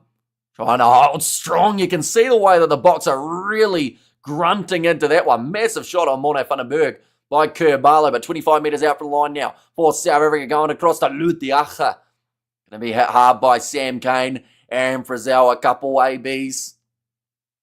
A couple ex-ABs, I guess I should say, who scored the first try. First try was scored by Malcolm Marks off a rolling maul. But now, Morne Vandenberg, looking both ways, decides to go off to the right-hand side to the captain, Jesse Krill. This is still a dangerous position to be on the field for the South Africans. Apalele Fasi puts it in behind. Cheslin Colby wins the foot race, and that is try number 2 for the Springboks. 2 errors from the Barbars have turned into 2 tries for the South Africans. Clinical nature in the early stages of this match. I love it when the ABs wore All Blacks boots for the 2015 World Cup. Look sharp as one, says Sai. And also we have got there Winbok, says Angelique there, but Apalele Fasi with a kick in behind. Melvin Jaminet, he had no real chance of getting back there. He was trying to cover Colby, but that's hard to do. Cheslin, quick off the mark. Was that a difficult conversion kick? The first one was relatively challenging. This one will be probably about 35 metres out on the angle, maybe a little bit longer, maybe about 40. But I would say with the way that Sasha tried to kick that other one, this one will be a lot more doable for him. And that's better, Sasha says Duan there. And could be a 50. This one, that's a much better strike from Sasha Farnberg Ngumazulu. He didn't try and do too much with it, just went straight down the middle. Nice, easy boot. And now 10 minutes in, 12-0 for the Springboks. And already it seems like the back line is well and truly on the same page. Looks like a hammering coming. Says days off. And like I mentioned in the build-up, the Barbars are not known for their defence. Even in games they win, they normally concede 30. Jacob is useless, makes more mistakes than actual plays, says Dub. Oh, and that's another knock on, this time from Shannon Frizzell. the moment it seems to be that the Barbars are dropping the ball more than holding it, which is not the best tactic up against a side that love a scrum. Morne van den Berg rolling this one back again, being told to use it. Did have the advantage for the knock on. That one's gone straight up from Morne van den Berg. And now slap back by Frizzell this time to Whitaker. Barlow goes to Jaminet. First attacking chance of the day for the Barbars. Jaminet going for the 50-22. Cleaned up by Apalele Fassi at the back. Off his left boot. Does kick the ball into touch. Very nice clearing kick. Gets them down towards the halfway line. Fassi, our man there. Says Michelle, just the 12 appearances for the Sharks this season. I believe about 12 appearances for the Springboks too. He scores updating a minute before they actually score. Keep us guessing. Says Jason, and also this game, it doesn't look like a close game. South Africa coming out on fire. Says Aloy. And there's a picture on my screen. Says Zifo. Now, taken by Whitaker Barlow. Josh Jacob catches that ball and gives it off to Peter Umunga. Jensen lined up by Mako van Staden. Wasn't the most legal counter ruck we've ever seen. Started from a non-vertical position and just kind of crawled forward. And now Ruben van Heeren running straight at some of his old teammates. Now Kian Healy. Good defence so far from the Springboks. Whitaker Barlow calling over some forwards. Looks like they will go aerial here, the Barbarians. And also, is money that important? You can't show live, says Spider Meg. No. It's just copyright and getting sued is quite unfortunate, unfortunately. But now, going to be a chance here. Camille Chat will play halfback. Off to the right-hand side, nicely taken by Paul Alo Amili. Like, just trying to tap him on the back there. Kerr Barlow, Jaminet. Can't quite go through. Gets the offload though to Lester Fana. Nuku Waikare past to Jacob Ratamaitavuki. Nepkins tackled low by Kutli Arinsa. Sasha Feinberg, Ungume Zulu gets the penalty for the South Africans. Which Sport Channel are they playing? 2:11 and 2:01 by the sounds of it. How are we over there? I'm surprised the box is playing well with a wet field, says David Rothman. And also has that spider on your shoulder real or part of the green screen, Amish, says Jason. That's just my pet. And Nice Sasha says Heather. And also I like KFC Duhan, says Sasha there as well. Not Sasha, but Sia is injured. Yeah, Sia Khaleesi going down about a day before this match taking place, unfortunately, with a bit of a neck injury by the sounds of it, but it's nothing too severe. And sounds like he will be back in the relatively near future. 2 tries already. Exactly right. Yep. And just the 2 penalties conceded by the Barbarians. 12-0 and we just kicked off, says Rayner. Yeah, this game absolutely flying by at the moment. We see Jean Klein there for line out alongside Ludiach. Looks like a little bit of confusion here for the South Africans in terms of who is supposed to be where. They got it all sorted out. Can we do it quicker, says AJ Jacobs there. I think he's a little bit concerned that maybe taking a bit too long. Go like this. There we go. Now, Ludiacha, we are ready now. Thrown in. Malcolm Marks goes to Vincent Tachuka. Not getting his official debut in this match. Now another penalty advantage. That one going against David Ribbons. Little chip away from Damien Dialindi. I'll go back for the penalty. Favour of South Africa again. Barbars can play. Doing most things right. Good for the box for the first game, says Albert. Yeah, and I do think that, like, the speculation around this Barbarian side is they're going to end up just randomly throwing the ball around. They're going to try pretty much make or break plays, but they are playing a little bit more test matchy in this type of matchup. And, you know, we're seeing them go for those box kicks and whatnot. So I think this is, to be honest, this is a very, very bold statement, and it might backfire. But I honestly think they will learn more playing this game than they probably will up against Italy and Georgia as an individual contest. Now, as a whole for July, I think that they'll learn a lot about selection. But in terms of being able to get your set plays going and work out what combinations are working across the starting lineup, I think this is the perfect game for it. You know, we've already seen that combo of Apalele Fassi and Chislin Colby picking up from where it left off. Take the huge thing off.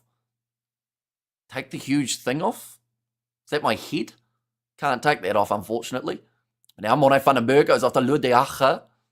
going to be tackled well. 10 metres out from the line here. Once again, the green and gold on attack with Oxnashire. Tackled by his opposite number, Kian Healy. Morne van den Berg keeps the possession. Jean Klein goes back to Sasha Feinberg. Ungame Zulu. Massive seller, the dummy, but just drops the ball as he was trying to sneak through a gap. And what is the score now? It's currently sitting 12-0 in this matchup.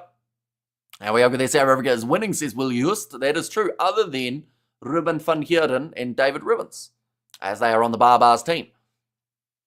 Peter O'Mahony sold the wrong way by Sasha Feinberg Ngwame Zulu, but the unfortunate nature of it is he did all that work of selling O'Mahony just to then drop that ball moments later. And they're going to be going on about that one for a while with the sell of Peter O'Mahony. Would have been great to see Sasha finish that one off. Try-saving tackle on Sasha Feinberg Ngwame Zulu, says Albert there, and Sasha on fire. Amani just bought a huge dummy, says Sakabula there. Currently 16 and a half minutes through this matchup, which has felt like honestly only 5 minutes at this point in time. It is going fast. Now, to where occur Barlow waiting for this ball. Have the Barbars got one back? No. It ended up on the side of the South Africans, but they will go with another scrum reset. They'll go for the Barbarians as something, says Xander. And come on, Barbars, I see more energy at a morgue, says Jay.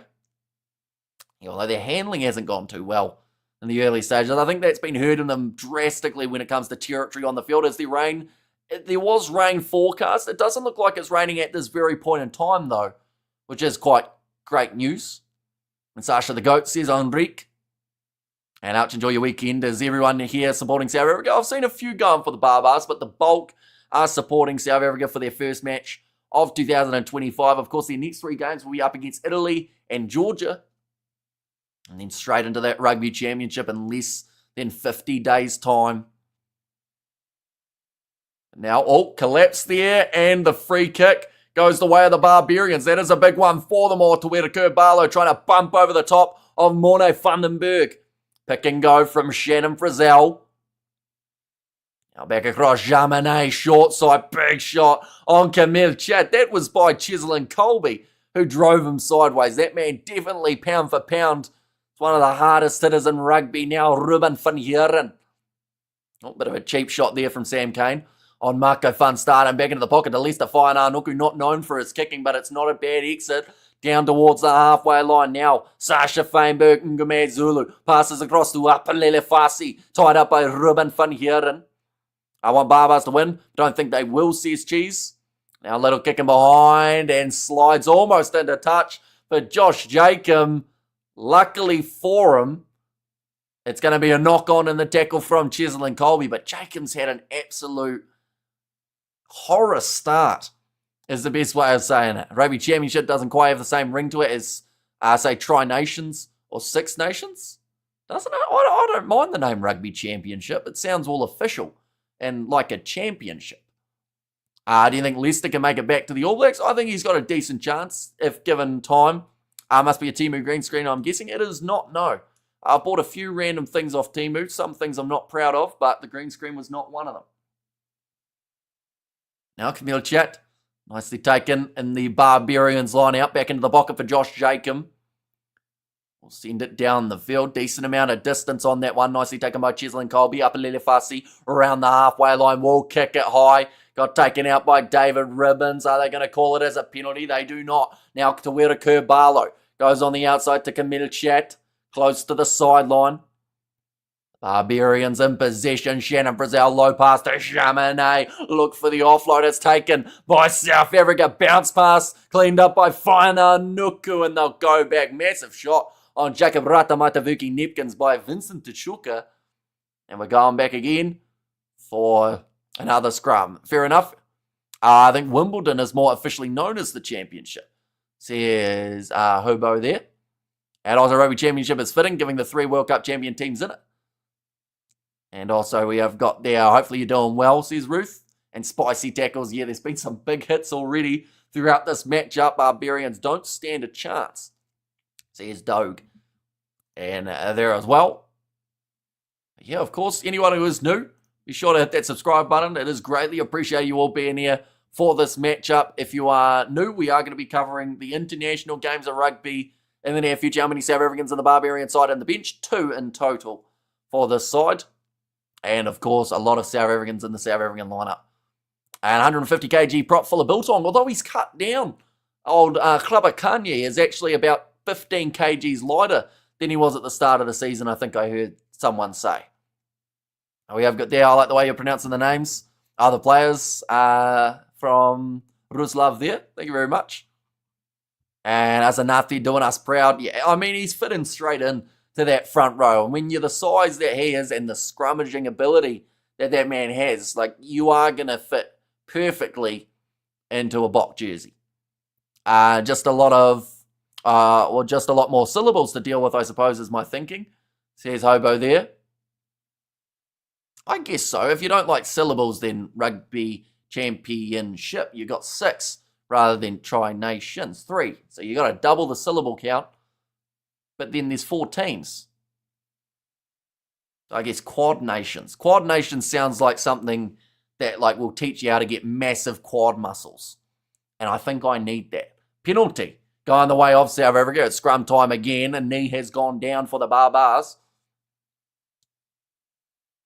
That one's gone against Ruben. No, there we go. It was Kean Healy. I was going to say, they're showing Ruben Van Heeren. If he's going down in the second row, there's some power coming back. And Whitelock sees Jay. Once again, it looks like South Africa are going aggressive, kicking this one towards the corner. And also, I wish I could see the game, says the great in there. And, unfortunately, this one, I mentioned it at the start, it should be free to wear, seeing as it's outside of the July internationals. But sadly, they don't seem to have that as the options. Is that Sam Whitelock? It certainly is. He is assisting with the coaching alongside Robbie Dean. Now, Malcolm Marx, 5 metres out. This is dangerous. Ladies and gents, this is how Malcolm Marx got his first try of the contest there once again. Going to assert that dominance at rolling maul time. You either drag it down or you get yourself a try against your Morne. Vandenberg breaks off the back. 3 metres short of the line here for South Africa. Pick pass. Where is the ball? It's about 1 metre short. Malcolm Marx here. Oh, he thinks he scored it. Yes, he has. Although this time, I think it's Vincent Tachuka who has got himself the try on debut, but it doesn't count as a cap until he plays again for South Africa. But Vincent Tachuka, does that mean if this isn't his debut that he could be, I don't know what the official stat is, but he now has played 0 games for South Africa and scored 1 try. How many guys have that as one of their records? What about Extreme Rules Championship? Says Xander there. And Pick and Pay is the lamest sounding sponsor. What about into Castle Lager? Says Story. And Go the Bok. Says Shazza in there as well. We have got there. Thank you, Hamish, for your commitment to being our eyes. Says Tatoli, no worries at all. Sasha Feinberg, Ngume Zulu. Again, we'll be lining this kick up. Gets it down the middle. 19-0 for the South Africans. We're just 24 minutes through this matchup. The Barbarians have hardly been inside of the box half. I feel like set piece-wise, South Africa showing their dominance. We over there, Pick and Pay got money to sponsor. They're struggling. Says Donovan there. And Crusaders number 7, George Whitelock. Not quite the same one that we are talking about, but there were quite a few Whitelock brothers in the mix. And knock on in the ruck, says Dub. And your face is lame, says Peter. Cheers, Peter. I can't really do much about it. And Hamish is a rugby commentator. You are the GOAT. And also Springboks over the Barbarians. Says Slam there. Now, Morne Vandenberg going to be rolling this one back. Kicks this one up high. Down towards the halfway line. Nicely running onto that one was, I think, Tawera Kurbalo. But Cheslin Colby once again managing to win the aerial battle. Damien De Liende passes on the outside to the captain. Jesse Creel inside ball to Kurdley Ardensa. Space here for the box to be able to run into. Tries to kick him behind, but he does knock it on in the process. And the Barbarians now back in possession. Sam Caines passes it off to Frizzell. Drop the ball again. Tell you what, there are a few guys with a case of the dropsies out there on the park at the moment. You think this will be a whitewash? I do think the Barbars will get 1 try somewhere in this matchup. I've got there Arata Santiago. I assume that is he playing? He is off the bench. Number 21 in this one. Malcolm Marks to burnouts. Would he be referred to as skid marks? Maybe. I mean, he does burnouts anytime we see a rolling ball. They just fly towards the line for the South Africans. We have got there, the big question is, will South Africa score more here than Italy did against Namibia yesterday? I would say no, but it will be close. You know, like, Italy really did go well. Thanks for the great commentary, says Peter. Well, I thank you for that, Peter. I can only apologise about my face, I guess, but I'm glad you're enjoying the commentary. What is worse than the box scrum you or tackle you? I don't think either are pleasant. Let's be honest, there's been a lot of physicality throughout the start of this one. There's no chemistry in the Barbars team. It's as if they're players from a whole heap of different nations and have been put together with about a week of training. Oh, wait. Yeah, unfortunately, it does show that they haven't really been together for very long. And this South African side, like, don't get me wrong, these guys in particular out there on the field haven't had a lot of time together, except for some of those guys in the back line. But you've still got those Bok camps. We have you got there, why you're not in the commentating thing for the IRB? Is that the Irish Rugby Board? Or International Rugby Board? What are the Barbarians doing wrong here? Just normal team teething problems? I think it's just, like, it can't really be rust because they haven't had, like, a long layoff. But, yeah, the chemistry's off at the moment. Big dog on a leash is the box.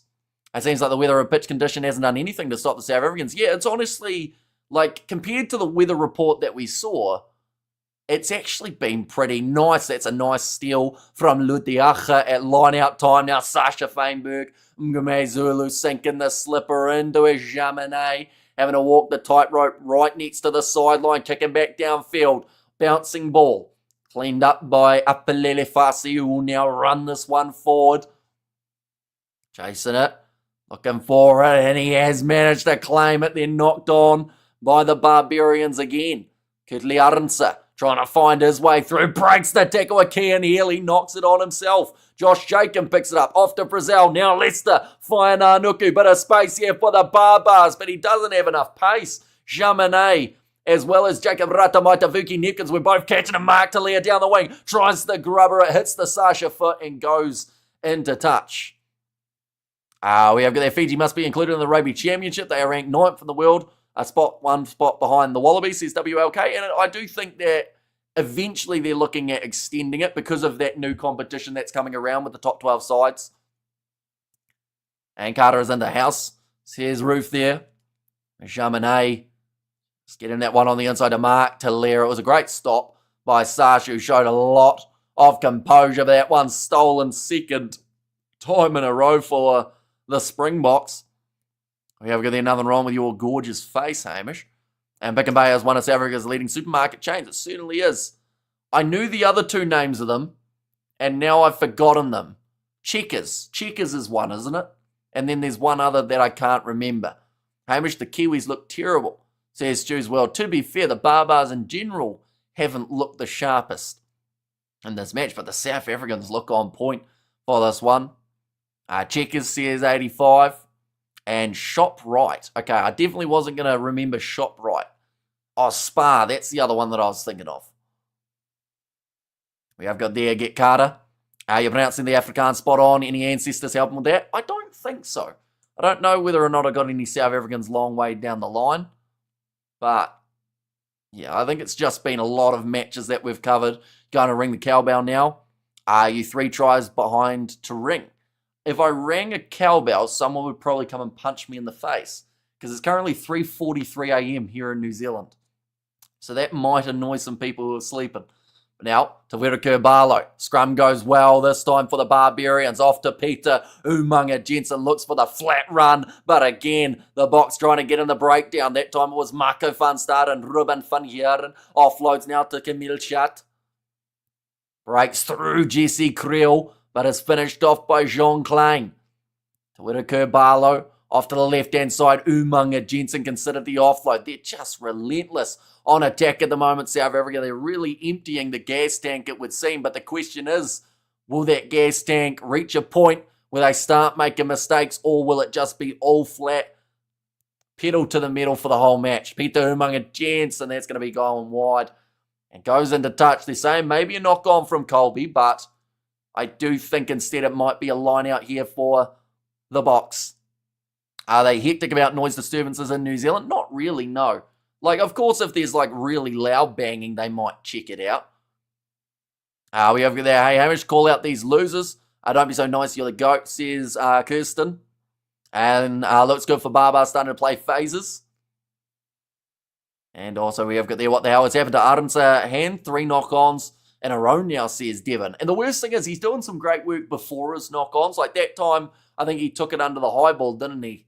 Or maybe that was the time before that, and then it ended up with the knock-on. Thank you for this channel. No worries at all. Anyone who is new, of course, be sure to hit that subscribe button. It is greatly appreciated you all being here. We have got plenty more rugby coming in the near future. So if you are new, of course, be sure to hit that subscribe button. But currently the Barbarians, they have been struggling in the early stages. Big run from Peter O'Mani. Mark Talia decided he wanted to taste the dirt and face planted.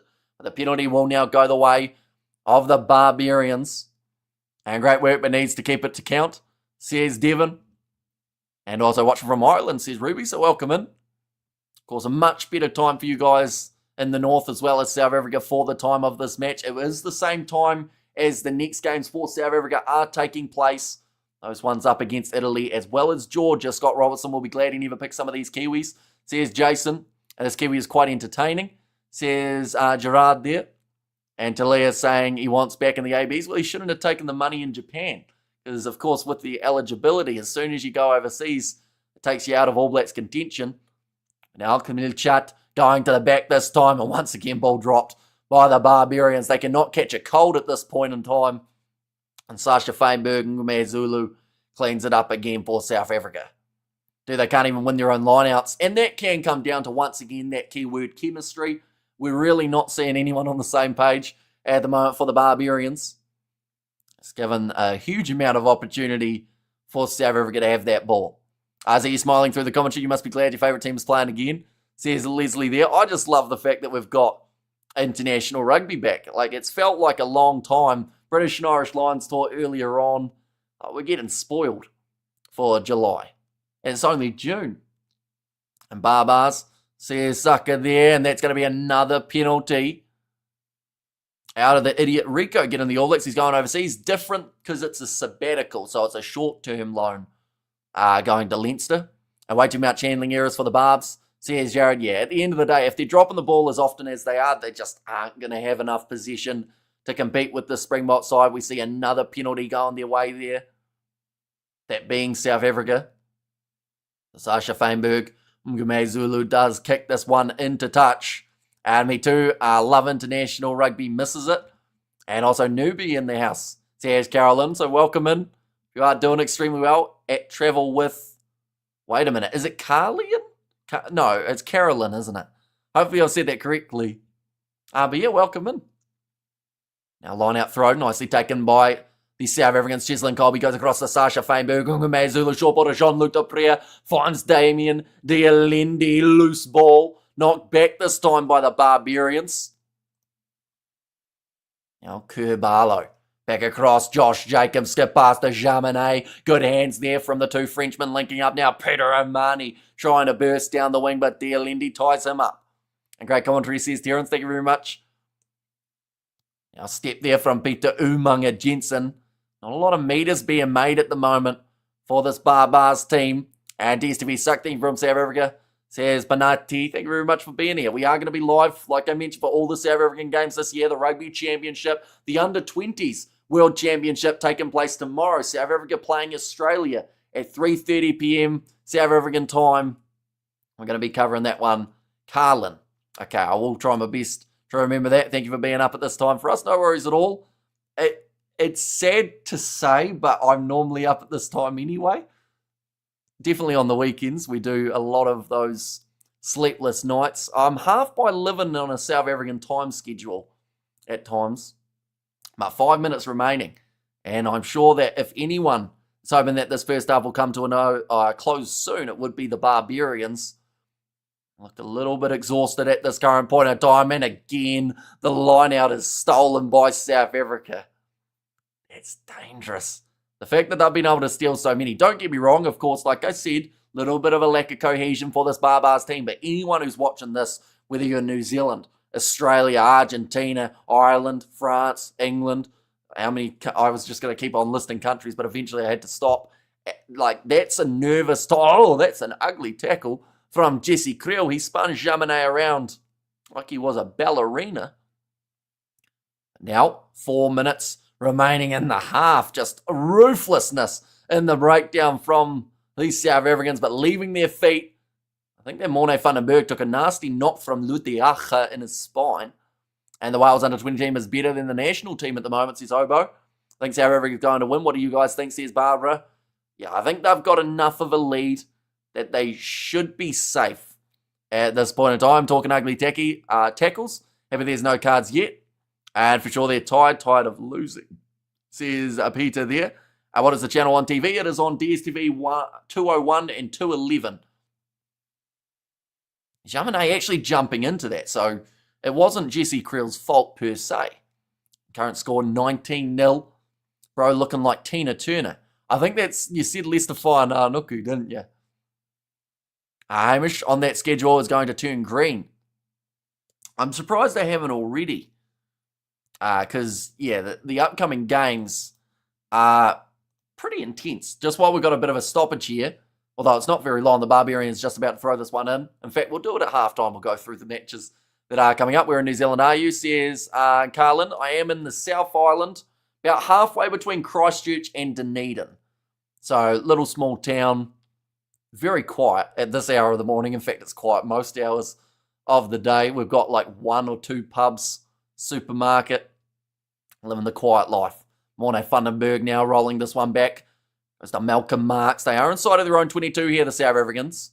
3 minutes remaining. Oh, little bit of argy-bargy there between Cian Healy and Jesse Creel, who might have taken a little bit of a finger to the eyeball. Looked like he was wiping his eye from something that Cian Healy gave to him. Now Josh Jacob, that's a head knock between Jean Klein and Klabakanye. Do you have a favourite Springboks player?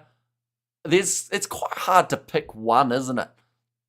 Because honestly, like both of these, like I was going to say both of the Springbok sides in terms of like they go with one or they go with the other. They have so many talented guys across the board. I love watching Malcolm Marks play just because of that aggressiveness and that ability to control a rolling ball. Pass on the outside. Jacob Ratamaitavuki Nepkins going for the chip in behind and a great mark from Morne van den Berg. Cheslin Colby, he's always going to be one that you love watching. And our bot kit stunning. I've been to both Christchurch and Dunedin, Auckland too. Beautiful country, says Carlin. So you've been all around the place. Which of those three did you like the best? So I know that Auckland's probably the busiest out of those three. Hamish is always excellent commentary. CSGB in South Africa. And there, and also a new channel member. Cherie, thank you very much. But in that YouTube membership button, you now have access to those emojis, including one of my face. We can't see fingers or eyeballs. We can only see you. Says Anthony. But yeah, luckily I think Jesse Creel has recovered from eyeballs being touched. But, this isn't good. Jean-Luc Deprez is currently down. Now, that's a concern because already they have such a long list of injured guys in that loose forward trio. You've got the injuries of Peter Steph de Toy. You have got the injury of Cameron Hanekom. It looks like Quagga Smith's going to make his way right on now. Jesper Wiese, only just coming back from an injury. Jano Augustus, and then also Elric Lowe. All those guys who are injured in that loose forward trio. But Quagga getting a really warm reception from the crowd, which is fantastic to hear. But yeah, Jean-Luc Deprez, head injury assessment. I think I saw someone tap him. Or not tap him, but tap their own head. Ugh. That's not nice. From Ludiacha, he came flying in like a traceable and he actually knocked his own teammate out. Now, that's not what you want to do, I wouldn't think. And that's bad, says Albert. Yeah, his head had nowhere to go. Ludiacha tackled Jean-Luc Deprez with his head. Lud's going like this. Maybe they should check him too, to be fair. That was a pretty rough knock. And he's going like this in the line out as if to try and blink the the senses back into him. And head-on-head friendly fire, says Saita. That's going to be a really ugly line out again. It was half by successful for half a second. But it's going to be a scrum feed now for the Springboks. Ludiacha looking confused at why there was a bit of push and shove there. I think he'll be confused because he might be concussed. And we have got Gretel has said thanks, no worries at all. And also Christchurch out of those three. I don't mind Christchurch. One of the other Kiwi lads lives in Christchurch. We went up to Crusaders Highlanders, which was actually my first Super Rugby game that I'd ever been to. It was very cold, but it probably, like, the benefit was it wasn't raining like this one. The rain has started pouring that little bit more now. And head-on-head from your own players should have repercussions as well. It's dangerous, says Wenmar.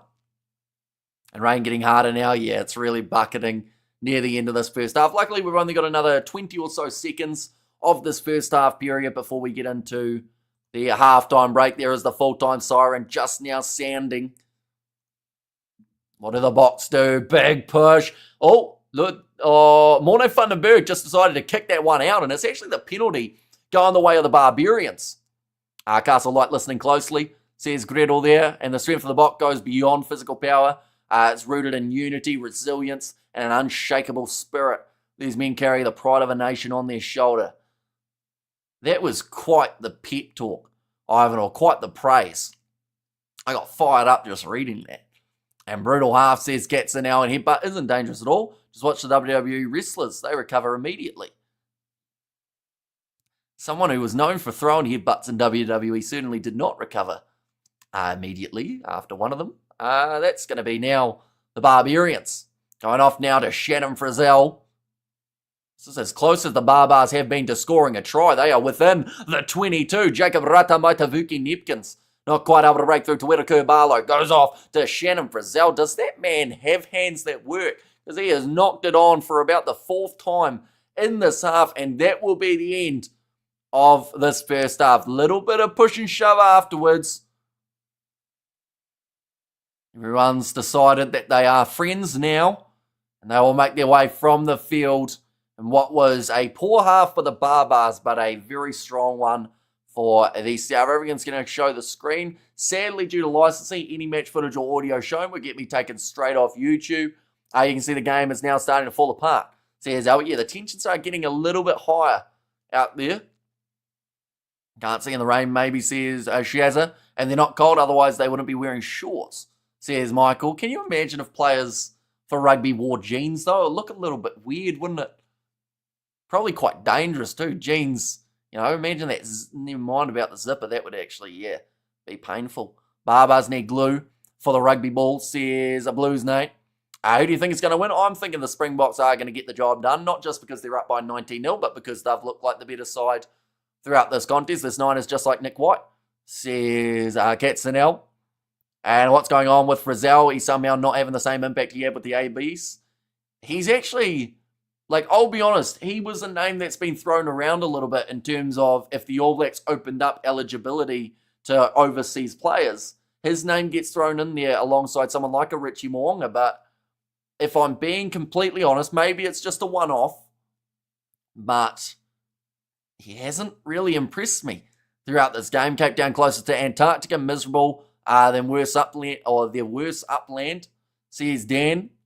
And also Winnesia playing probably next game up against the Italians. It's halftime now. It certainly is 19-0 at the moment. The 3 tries coming for the Boks. We've seen Vincent Tachuka, Malcolm Marks, and also Chislin Colby was able to score the other tries. The Barbars will have the wind, rain, and the hill for the second half, says Adrian.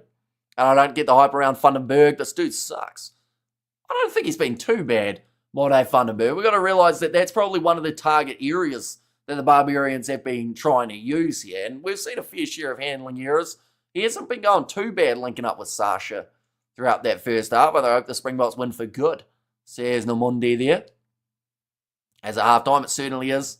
Currently is sitting at 19-0. What is the history of the overseas rule anyway? It's pretty much that they're trying to keep players inside of New Zealand. Is pretty much the big gist of it. They're trying to keep guys from going overseas so that Super Rugby gets more viewership. So you're not playing today, he's injured, maybe next match.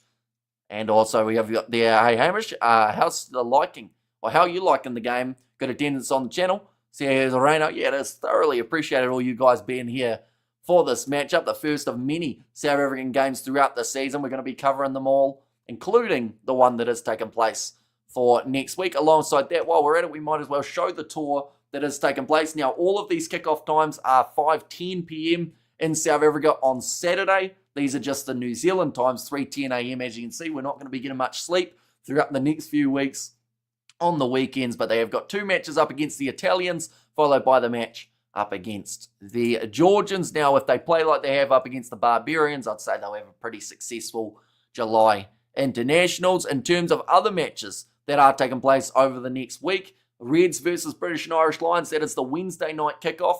We will be doing that one on the channel. Also, before that game that has taken place in about maybe 21 hours time or so, we are doing the match between South Africa and Australia for the Under-20s World Championship, so be sure stick around for that one too. The New Zealand Māori taking on Scotland, that is the 3:35 p.m. kickoff for that contest. New Zealand versus France, Waratahs versus the British and Irish Lions, and then also after that we've got South Africa versus Italy, Georgia versus Ireland, that will slightly overlap, Argentina versus England, and then also Australia versus Fiji. That's another one that we'll be keeping an eye on for next week. But plenty more action to come, ladies and gents.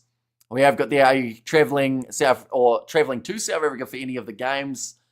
Not that I know of. I have made plans, though, at some point in the next few years to make my way to South Africa. I have no idea when.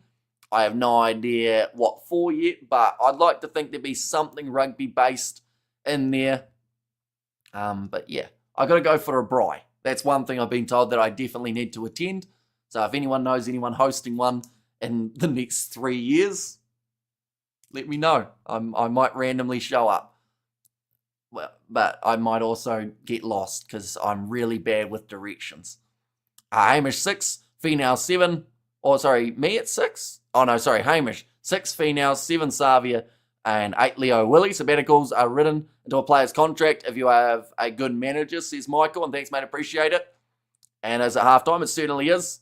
19-0 at the moment. Malcolm Marks, Cheslin Colby, and then also the other try scored by Vincent Tachuka. We have their ABs must allow their foreign-based players to play for them. Is obviously working for the Springboks. And yeah, the amount of guys coming back from Japan who have already just picked up from where they left off is absolutely phenomenal. I watched the Italy-Namibia game and I give them 10 out of 10 for effort. That field looked like playing on concrete, says Albert. And also I'll say it again, so many Boks not present in this game, which shows the depth of the Boks squad at the moment, says Reno. You're the only feed that I can get in the UAE, so I appreciate the commentating of this game. Thank you very much for being here. It is pretty awesome seeing all the different locations around the world that we have got people watching. And like I said, we're here each and every weekend.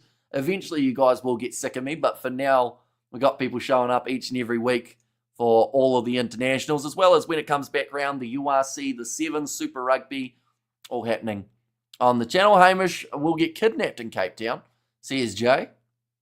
It wouldn't surprise me. Like, I'd probably have terrible social or kind of just social awareness. You mean to say you've never been to South Africa yet?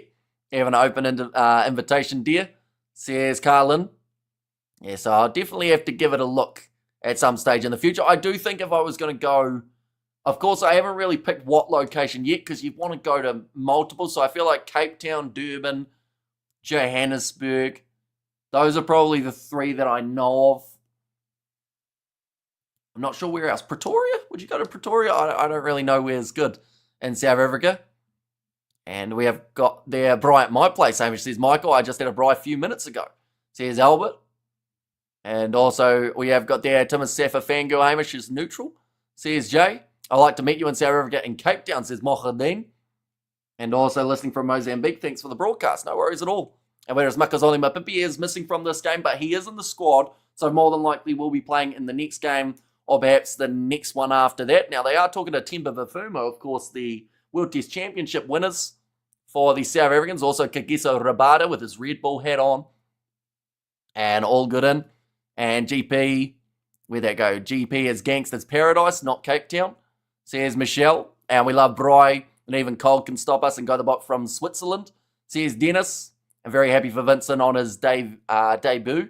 Sasha is looking good, and how good is Chislin? As always, yeah, Chislin Colby's just a level above in terms of that ability of being just composed and winning aerial battles, putting in big hits on guys that are far bigger than him. And I think we also saw for Cheslin Colby, there was one other moment in that first half. I mean, him linking up with Apalele Fasi was also very awesome. I would have a table with Lud after the game. If I was one Luke, I would have a table with Lud. What's a table? Is that like a term for a scuffle? Or like you just have like a chat with him? Because Jean-Luc Dupre may not pass his HIA, so he probably won't remember who it was that put in the hit. But then when they watch the footage, he'll then know exactly who got him. Having a good cold pineapple B will be good with the Bry bar. Oh, bud, says Peter. Having a cold pineapple B. What is a pineapple B? Is that a type of drink, maybe? I'm at Loftus, but I'm the only one here, says Albert. And look up. Tell you what, I'll have to learn how to say it if I do end up going there. Oot. That's quite hard to spell too. I can imagine locals looking at me funny if I was trying to. There's a bunch of ostriches. I looked up Sean, and the first thing that I see is about 50 ostriches. Do just ostriches live there? In San Francisco for a business trip. Thanks for the commentary. Says Christo, no worries at all. South African living in Spain now after living in Italy for 10 years. Tell you what, you've been all around the world by the sounds of it then. And also we have got their PIO here. If you don't know where Ajman is, it's 30 minutes from Dubai. It's the smallest Emirates in the UAE. Well, there you go. I have nothing in terms of knowledge of the UAE, unfortunately, other than, like, of course I know the main cities, but other than that, very limited. I know that at one point it was talked about maybe hosting a Rugby World Cup over there. Ostrich country, says Carlin there. And who's the man of the match so far? Ooh, I mean, Cheslin's up there. He's been very strong.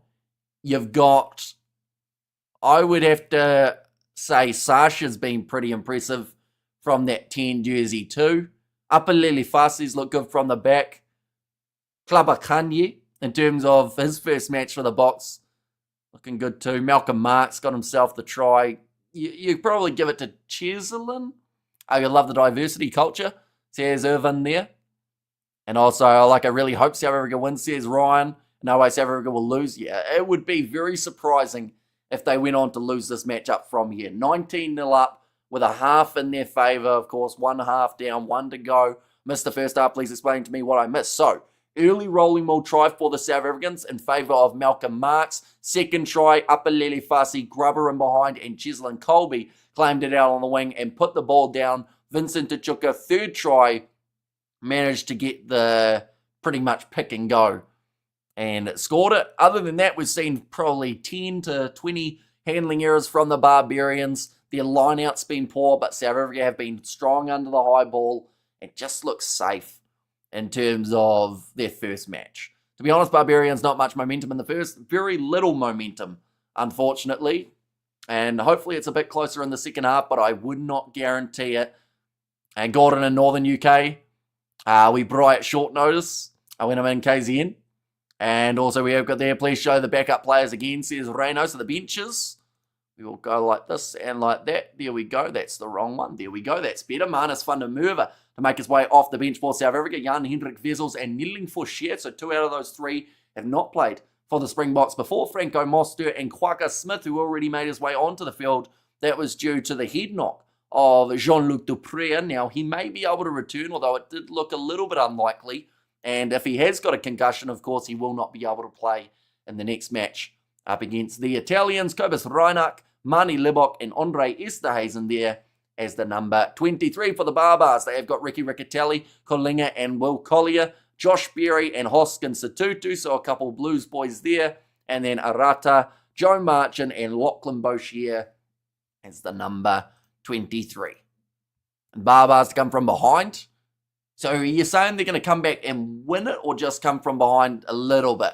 We have got there. Can you actually show us the actual match and not explain it in the next half, please, bro? I wish that I could, but it is illegal. If I show any match footage, I'll get taken down within probably 10 seconds of showing it. I'll get a copyright strike, which will mean I'm unable to stream for 3 months just to show that 10 seconds. Like, they are strict. As soon as you put anything up, you're pretty much down. I need Josh Berry for the second half lineouts. So here's Michael there. And also we have got, if you keep them scoreless, that will be sweet. Or if we keep them scoreless, says Robert. And they might not be able to watch it live. But I wake up to a tropical beach every morning, says Glendon. Sounds pretty all right. And Box win by 40+ points. And also what was Sia's injury, a little bit of a neck injury from the sounds of it, but nothing too severe. So it makes it sound like he's only going to miss this game because, of course, they didn't want to risk him for throwing him in this match and then perhaps ending up with a more severe injury. And too much info. There, come from behind. Now, calm down. And also, Hamish, they know you can't. They're just trying to get you banned. And also, what's your Insta handle, Hamish? So we have got one for the Kiwi lads. It's this one. There we go. I don't actually post anything on there, though, but I possibly should. How many times have you explained that live screen? Many times. It just rolls off the tongue now. But yeah, that is the Kiwi lads Instagram. Although I need to remember what the password is, and then I'll be able to get back on it. But I'm definitely going to be doing that within the next, day and a half. But yeah, I can't remember the password. Do you enjoy Springboks rugby? I absolutely love it. I love all international rugby, really. We've covered many games for the box. It is absolutely pouring down now. You have 0 posts on there. That was fast that you found that, Carlin. That was 10 seconds, wasn't it? But yeah, it's also got the old logo from the channel. We have got there, much appreciated the commentary. Or much appreciate the commentary and love the live talk here, better than watching alone at home. And yeah, I absolutely love the fact that we've got people from all around the world who just, who pop in and say hi. And, some of it's rugby related, some of it's not. I'm an online travel advisor, fast fingers, says Carlin there. And we have got there, next time just show them your YouTube ass. I don't know how that would go. And nice to see Fuff knocking about again, says 85. And Hamish is single ladies, says Blues Nate. But I also have broken sleep schedule. So that puts me down in a lot of people's books. You have a bed in a room to doss down at my place. Have you ever come to Jozzy? Hamish has fast fingers too, cough, says Jay, but now kicked off by South Africa. Nicely taken by Josh Jacob, and the second half is underway. That felt like a long halftime break. And they've gone to sleep on the field, says Shazza. They have not, no. But I'm hoping that we're going to get to see some great action from both teams in the second 40. Has gone into touch from Jamanier. And good commentary, Hamish. Thanks, mate, says Deborah.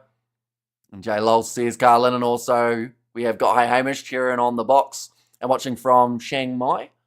Hopefully I've said that correctly, but welcome in, Mark. Greatly appreciated you being here. Carlin, I'm talking speed.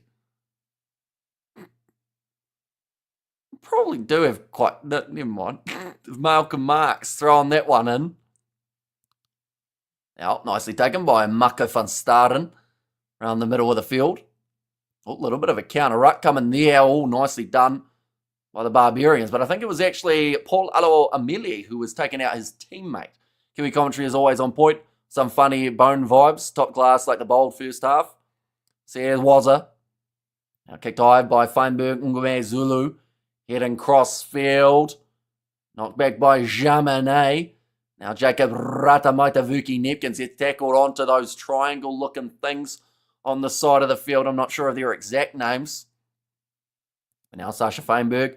Ngume Zulu kicking downfield again. Nicely taken by Peter Umanga Jensen. Halfway line now. Apalele Fasi makes the tackle. And no mitigation, says Jay. And Hamish sets a red card. And greetings from South Africa. Your commentary is top notch, says Melissa. Thank you very much. It's greatly appreciated. Everyone being here. Membership is 30 Rand. Says Ryan, although that is for the member emojis, not for the actual game. I should clarify. Break and run from Josh Jacob. He is all alone. He's looking for friends. He didn't find any. Who was that pass to? It was about 5 miles from anyone. But now the breakaway chance here, running on ribbons. Cleans it up. Kurtli Arnse trying to get the steal in the breakdown, and he wins the penalty. Josh Jacob has had another problem. Bloke was passing to Casper, says Jay. So nice to have you back on the tube. Enjoy every moment of your commentary, says Ajan. Thank you very much. Hamish, I haven't had a dream of the Kiwi lads. Why? I couldn't tell you that, unfortunately.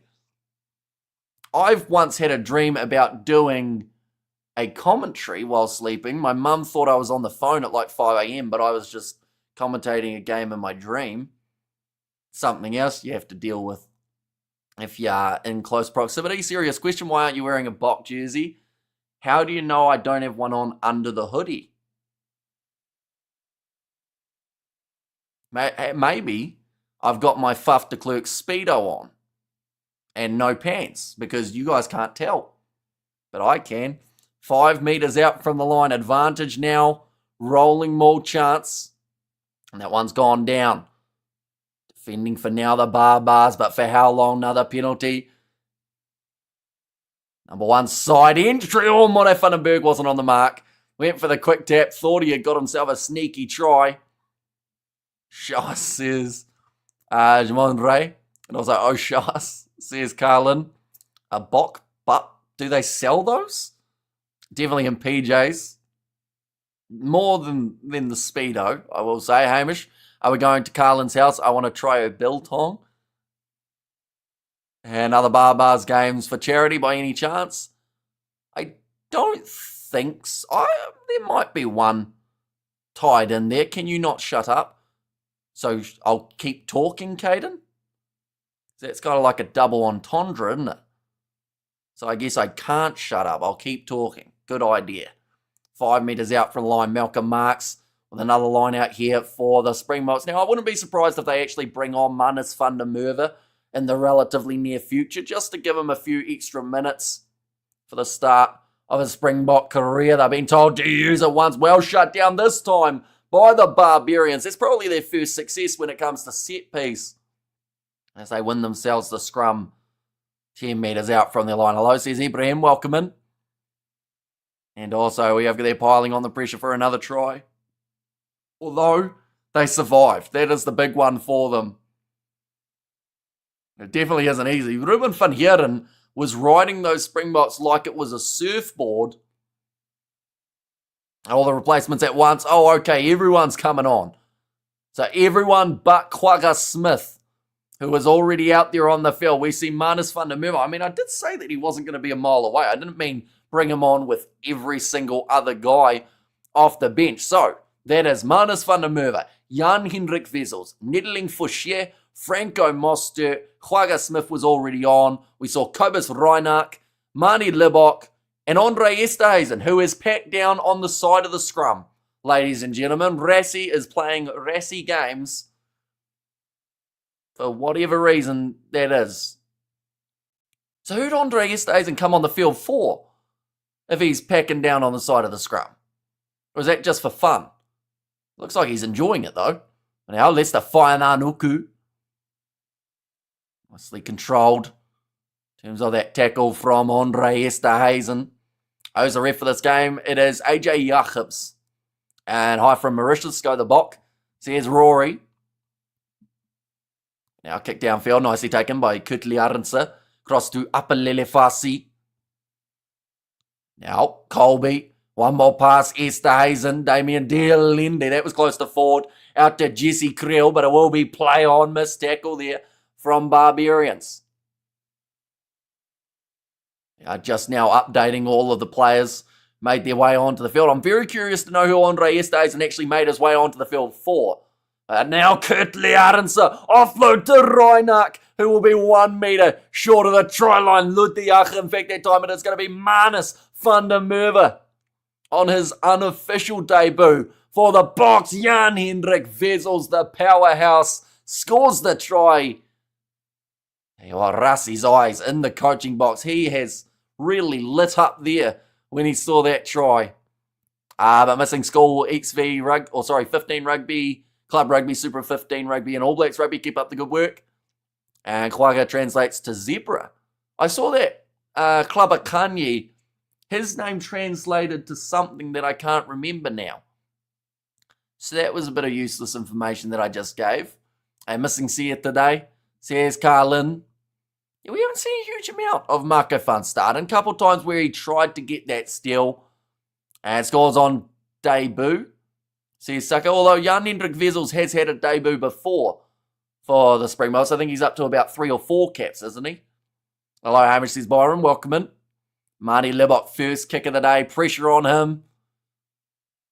And does get it over. 26-0 now in favour of South Africa. Can the Barbarians score a try? It's going to be tough. And Andre Esterhuizen can play flank. He's big enough to.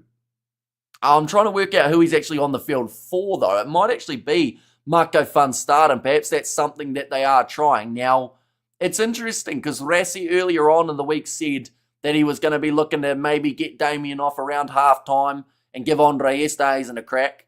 But I think that the tactics have definitely changed. You're an honorary South African with the pronouncing of those accents, Lecker, says Kevin. And Bok all the way, says Guy. Kicked off, nicely taken by Kwaga Smith. Looks like they're going to try and hold him up for a rolling maul, but wrestles to ground. And marks at flank would be Saucy. Who injured Jean-Luc? Lutiacha did injure him. He ended up flying in with a headbutt to his own teammate. I know Kwaga does not translate. Kwaga translates to Kwaga. Says the real Terrence. Now, Mark Talia slaps it back. And now, Andre Esterhuizen takes a bit of a tumble over the sideline. Speak for all Bokke team. They play with heart and discipline, strong on defense, smart in attack, and always a step ahead. True asset for South Africa. Says Irvin, and Kwaga is not big enough to play 8, especially retrieving kickoff balls, says Albert. And Jean-Luc back on, says Zuckerballer. There as well, we do see Sam Cane has made his way from the field. It's like a few changes have actually been made for this British and Irish line side. Jesse Creel straight through the middle. His men with him, inside pass to Kobus Reinach, who is dragged down by Jamaner 10 metres out from the line now. Marnie Libbok having to control that one. Thank you very much, Jalen, for becoming a channel member. You now have access to those emojis going off to the left-hand side here. And another advantage goes against the Barbarians. This 30 minutes is going to feel like an eternity for this Barbars team. How's the game look so far? Give your honest opinion. I think that the South Africans look like they've played many games together. The Barbarians do not.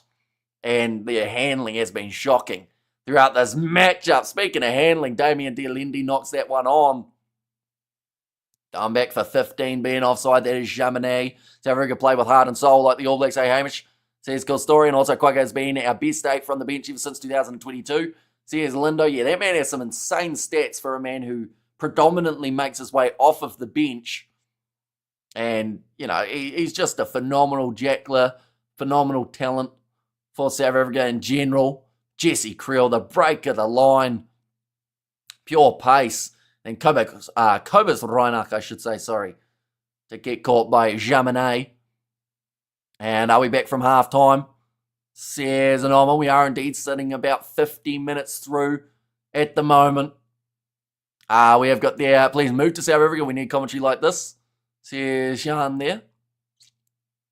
And I flip, seems it was Lud, says Viv B. Yeah, unfortunately did end up not quite getting it right. And remember, everyone subscribe, please. Says it was Carlin there. Anyone who hasn't already, be sure, of course, to hit that subscribe button. It is greatly appreciated.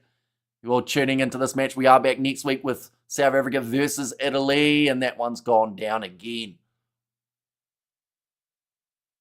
Seems like a bit of frustration hitting both of these sides now. Ricky Riccatelli, who's just made his way on and realised that this is going to be quite a tricky time. And the match, South Africa has their very own tactics, thank you. Very much don't compare. Says Ivan, and win the game, says Brenda. Top class commentary, love Kiwi lads, says Lyle. And there too. Right, nettling for Shear. Of course, he has made his way onto the field. And that number 18 jersey looks like he's rocking a new haircut as well. Since getting that promotion. And only Quacker left, says Dan. Nothing worse than a knock-on fest, says how's it, my bro? Yeah, we've had a few in this game, unfortunately. But it has given the Springboks the perfect opportunity to use that set piece. They've got themselves the advantage. Andre Estes and still packing down as a member of that forward pack. Well, Quagga thought about a pick and go. Off now in open space, Moster. That was great defence from the Barbars, but for how long can they hang on? They're only 1 metre out from the line, and they're going back for another penalty. We have got there. Quagga is a machine, says Bevan. What do you think of Azanathi scrummaging tonight? Can't watch the game on the road. I think he's been very solid. I think he won 1 or 2 penalties in his favour. The Springbok scrum has been the much stronger out of the two, which is understandable, but he's certainly going to be a massive aspect of that propping department. Definitely with the injuries that we've seen in terms of those props too. You know, no Gerhard Stennekamp, who is, of course, on the other side. No Franz Malharba. I think the Barbars tried some pep. Now their belly's a heavy, shame, says Carl in there. Bro, it's going well for me today since we have been busy. And we have got there, you look like a fellow Sabbath, as in like Black Sabbath. Wait, is Sabbath, no, Sabbath isn't a beer, is it? That's Black Label. I'm getting myself confused. We have got the yellow just joined in. Looks like we're winning this. We're back in this freezing weather. And Springboks are going to operate properly, says Clay Master. And how the hell is that ball placed in the middle of the scrum? Shocking, says Stu's World. Which New Zealand rugby player also played cricket for their national team? Jeff Wilson was one of the few that did the double. Kobus Reinach to put the ball in at scrum time again here. Big push. Front rows go up. I think the Barbars almost won that one, but it will pop out. Oh, that's head on head between Lachlan Boshier and Kutli Arinsa. Hopefully he is going to be all right. That ball has been turned over in the breakdown by the Barbarians. Only 5 metres out from the line. It's going to be the youngster Arata. Going now back to Josh Jacob. The Barbars are weak, says Nay. Calling Hamish Mormon again. And also another turnover on our line. And go the Bok. Right, time is back off. 27 minutes through. I think, are they checking this Kurtley Arinsa head on head? If so, I think that Lachlan Boshier might be in a little bit of trouble here. Do you think the Boks will beat the All Blacks this year? I think they're going to win at least one of the games against New Zealand on New Zealand soil. I can never catch Hamish out with a little trivia, says Xander. I think New Zealand will rise number 1 this year. It's inevitable. Is it though? Like, I'll be honest. If you're looking at this game from a neutral standpoint and you're watching the way that the South African side have been able to play here, like, you'd be pretty nervous when it comes to the set piece up against anyone in the world. Shut the heel up, says Ik Lilzia. Hopefully I said that correctly. No. Mitigation, the box step left at the end of it, says Jay. Right, they're dealing with foul play. It meets the yellow card threshold. So Lachlan Boshier, who only just made his way onto the field, is now going to have to make his way back off. This Barbars team would beat Wales, maybe even Italy, says Albert. I think outside of the set piece and the handling, like, they haven't been bad. They've had a couple times where they've got something going. And we have got there's a beautiful setup for the Springboks to showcase their talent. I think up against the side that aren't known for set pieces, like in terms of those lineouts and the scrums, like a side with the structure of South Africa, like, they're having fun. Their Barbars coach is a legend. Says Bevan. Which team would you say is up for number 1 in the world next? Oh, so you're saying if it isn't South Africa, who's going to be 1? This one might not be popular, but I honestly think that, like, someone like a France, if they have those young guys coming through that they do, maybe. But I do think that South Africa have got their number 1 spot for a little bit of time. I don't think they'll be dropping off too soon in the future. We have got there, let's be real, South Africans. I'm a South African too. This Barbars team is not really coached. They depend largely on individual talent Our Boks have had a number of new caps and they've performed.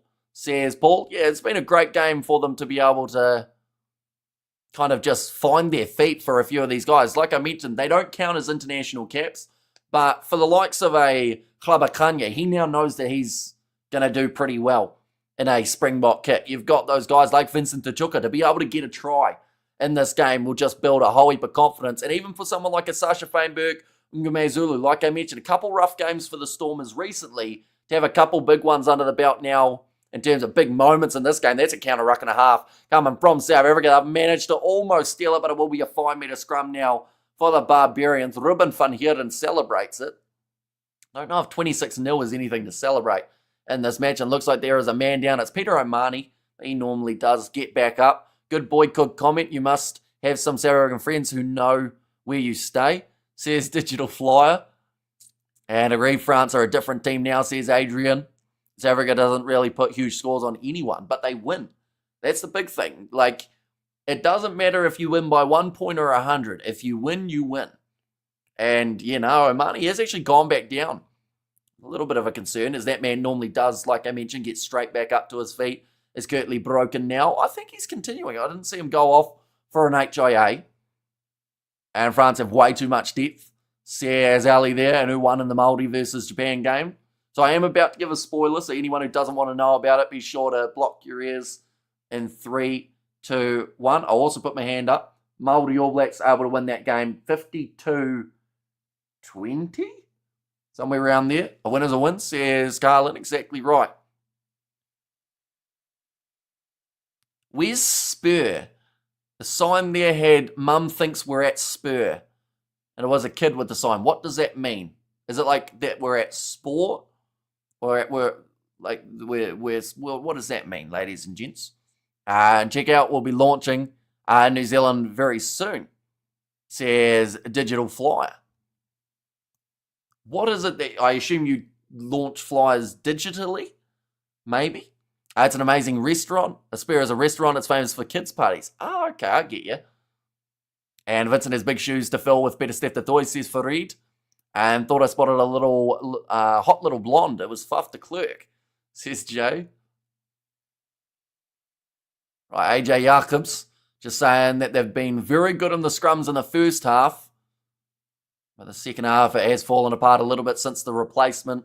Front rows have made their way on. It's a steakhouse in South Africa. A kid holding the sign was saying his mum thinks they're at Spur. And also we have got their Spur A restaurant. And also opinion on the weaknesses of the South African team. It's going to be a bit of a cliche one, but I don't see massive weaknesses at the moment across this. Like what we've seen in this performance, we've seen a couple of handling errors, but that's always going to happen on a rainy day. That's a beautiful one there. And they've made their tackles. Unless they score now, the Barbarians. But there haven't been massive ones. I think this is going to sound a bit strange, but one weak, not so much a weakness, but one thing that might actually hurt them at some point is having too many great players, which, like I said, it's going to sound crazy, but when you've got so many players who can do the job, sometimes, you know, too much of a good thing might lead to some sort of incohesion. But I think that's pretty much grasping at straws. They're looking pretty solid, and it's only their first game of the year. Apalele Fasi kicking it downfield. They haven't been ill-disciplined in this game too much. Going to be strong. We have got there. I had to pause for a moment to get something wet for my throat back on the live commentary, says Jan. Now high from a chilly Gleburka. I could almost say it last year, Sean, but now I've butchered it. Gleburka. Thanks for the great commentary, says Sean. Now breaking line, Damien Dialendi kicking it in behind. Guess who's chasing after it? It is Kirtley Arendse. It sits up for him. And another try for the South Africans. Taking a little while to get over that line in the second half. I like the old boys to score a try, go on bars, at least one, says Digital Flyer, and too much of a good thing leads to World Cup trophies, says Mandy. And we have got the smiley emojis from Carlin there. And when is the AB side for France being named? I believe Thursday. So yeah, not too far away. I also like to comment, says Barky. Nicely done, Kurtley Arendse. Great kick from Damien Dialendi. Thoroughly deserved that try assist. Arendse, I believe, is bleeding from his mouth. I assume that was from when he took the shot from Lachlan Boshier.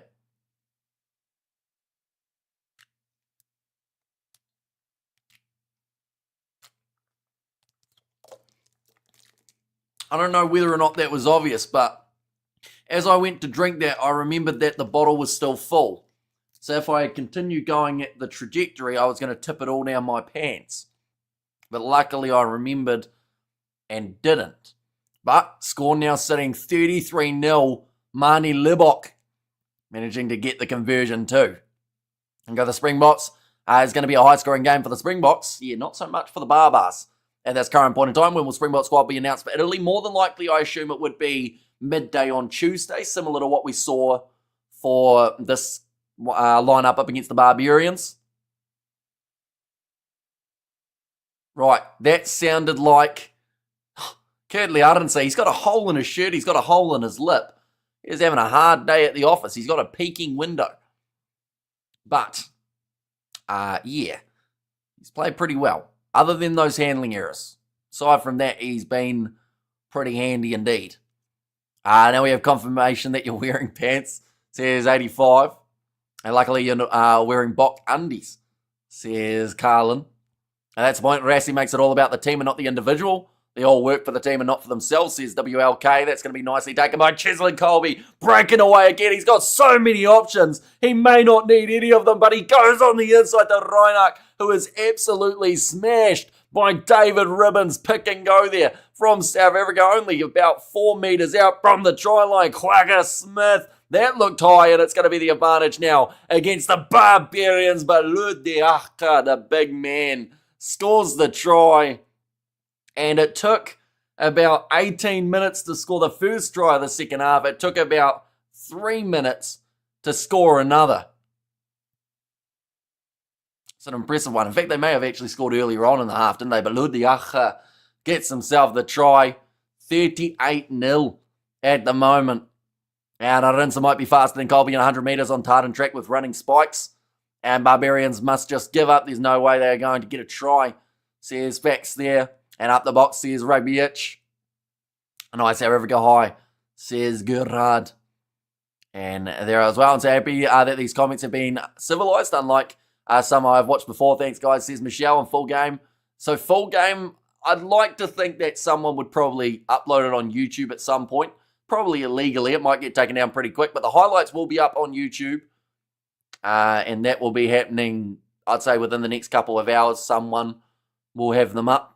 And okay, Amy Poo, I'm out. Great broadcast as usual, says Jay. Thank you very much. Currently just the 19 minutes remaining. And Rassi looks pretty happy with what is happening here. Another kick successful from Mani Libok. And also, why aren't the Barbarians scoring? They've dropped the ball so many times.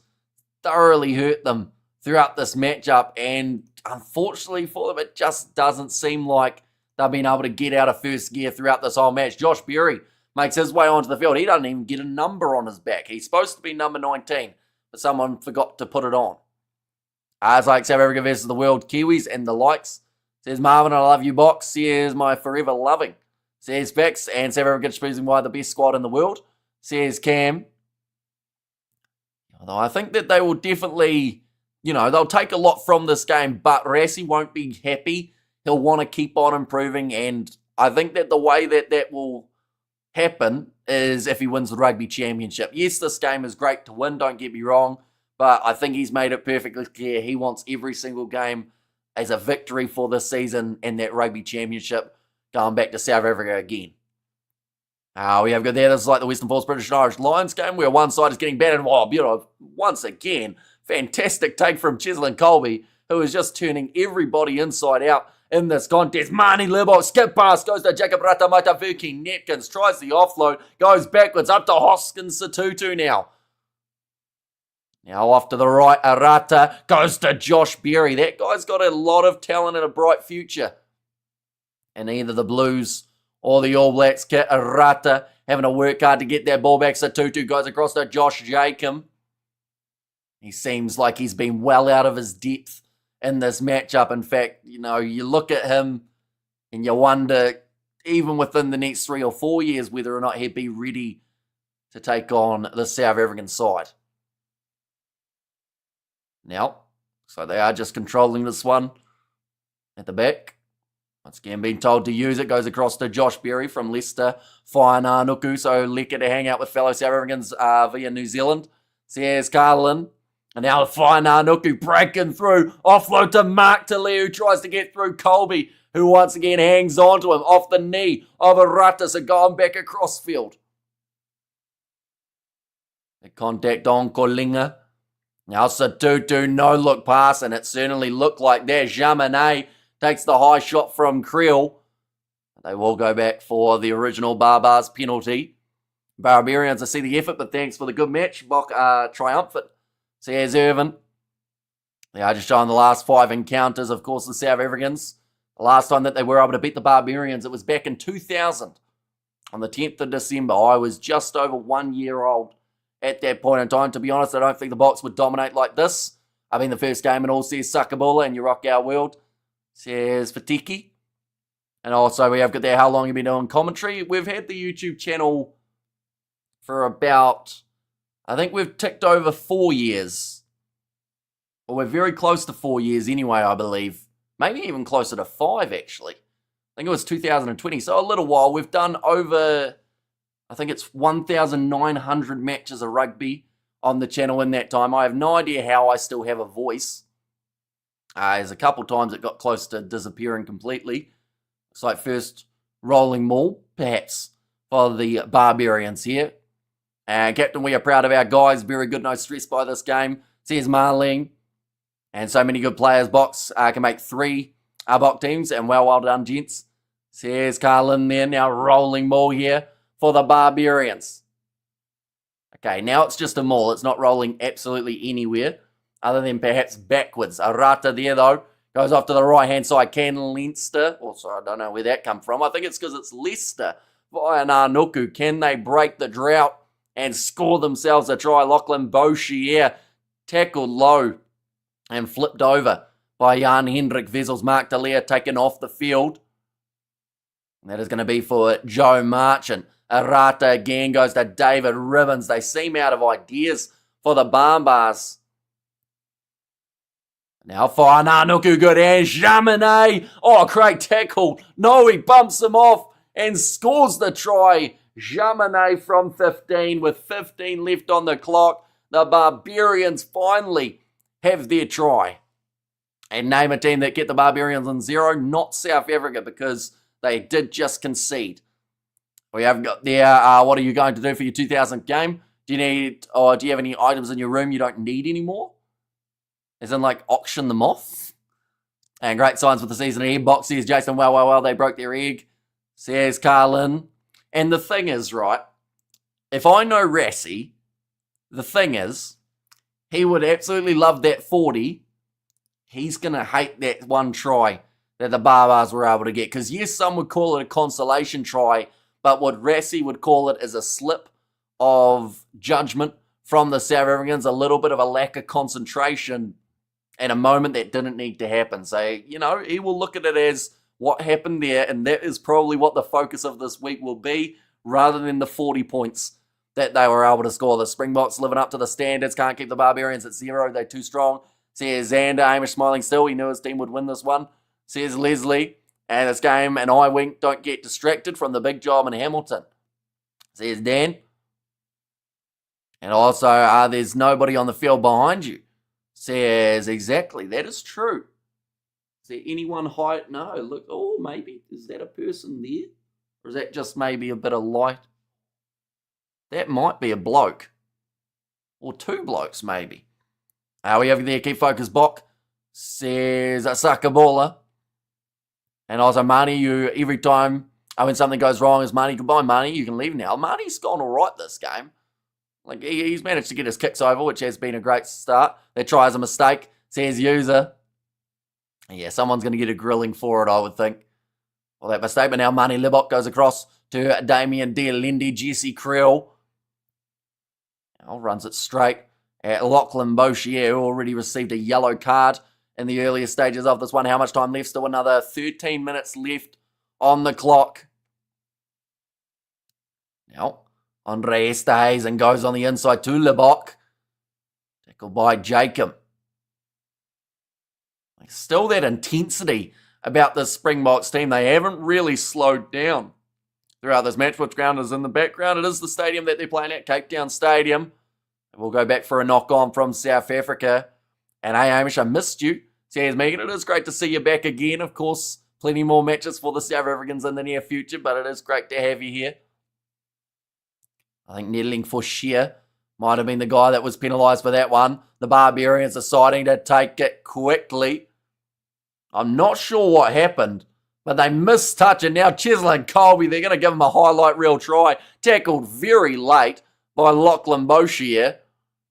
And probably lucky that they don't go back for the penalty. When is Pollard playing? More than likely next week or the weekend after. And no money bring Pollard, says Michelle.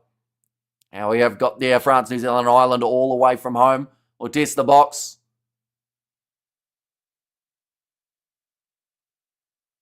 Okay, I think they're saying it's a late tackle on Cheslin Colby by Lachlan Boshier. And I think they're going to go right back. Yeah, so it is going to be a penalty where the ball fell for the late shot on Cheslin Colby. I'm going to see the replay here now, though. Well, okay, that ball was in touch anyway from Cheslin Colby back. It should have been a line out for the Barbars about 20 metres out from the line, but it doesn't look like they're going to check that. And instead it will be the penalty.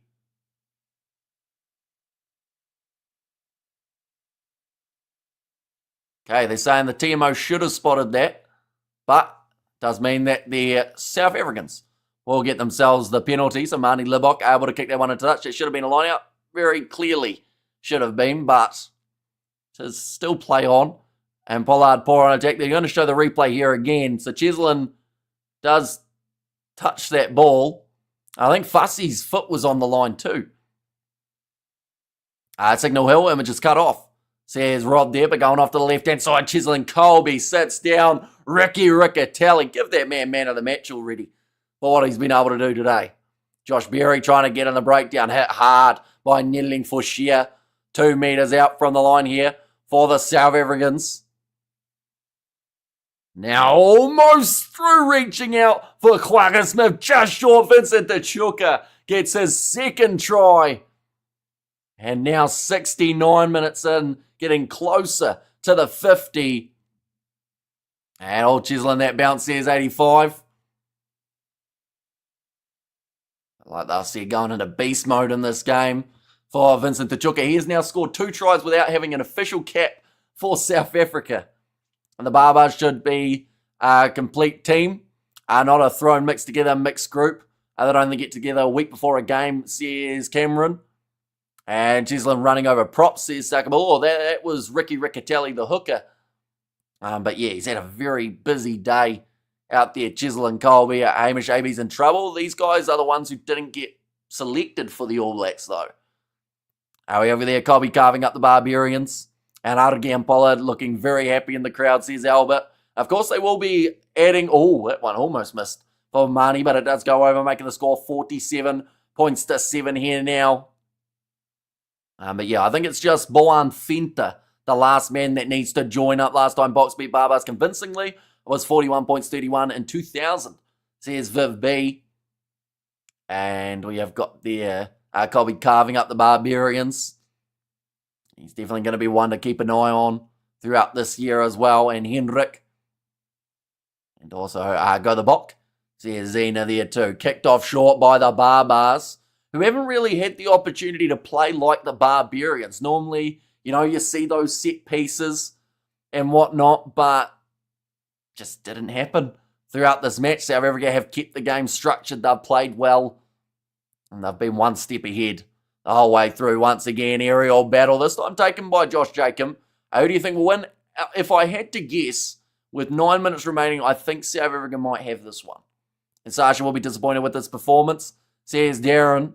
Although it has still been a lot better for Sasha than his last few games for the Stormers. I do think that he's gone a step in the right direction here, picked up by Cheslin Colby, who breaks through again. He's got the man on the outside, pops it up to Marnie Libok, who just had no space to be able to work with. And we have got there, Hamish, why don't you move to South Africa? Better weather here, says Anthony. I have at times considered it because of my sleep schedule. There's a Box B team, says Nate. And also we've got there Cheshire, says 85. So when can we expect your move to South Africa for commentary on our rugby season? Says Hans there. Maybe one day. But yeah, just didn't have enough time for Libok to be able to fire it back in field. Cheslin Colby, I don't think there's anyone else in this game who can be close to man of the match in the way that he has been able to perform. I thought this Barbarian side would be competitive. Yeah, I was optimistic as well, but the more we look at them play, the more they look like a side that were thrown together a week ago, which they were. But, it's just, it hasn't worked for them throughout this match. It's plain and simple. South Africa have outclassed them across the park. They've had much better handling. They haven't been ill-disciplined. And thank you so much, Mr. Hamish, for the best commentary out there. For rugby lovers, small, big, female, and male of all colour. Says Dan there. Have you been to Cape Town? No, I have not, but I would like to go one day. South Africa is the best. They will win. Says Nosipo. And also we have got there Colby as the boss. Says Sakabula as the Barbars Western Force. Yeah, I would say so. I think that the Western Force did look better than we've seen from this Barbarian side. Hamish, my sister said she'd marry you for instant citizenship. Says Albert. I'll keep it in mind, Albert. I want a Cheslin try. Says 85 and Vincent 2-0. 0-2, I should say, for Marius. And that's going to be another penalty. High shot against Jesse Krill. On Jesse Krill by Lester Fainanuku. I actually thought we were going to be destroyed. I'll marry you, Hamish, for citizenship.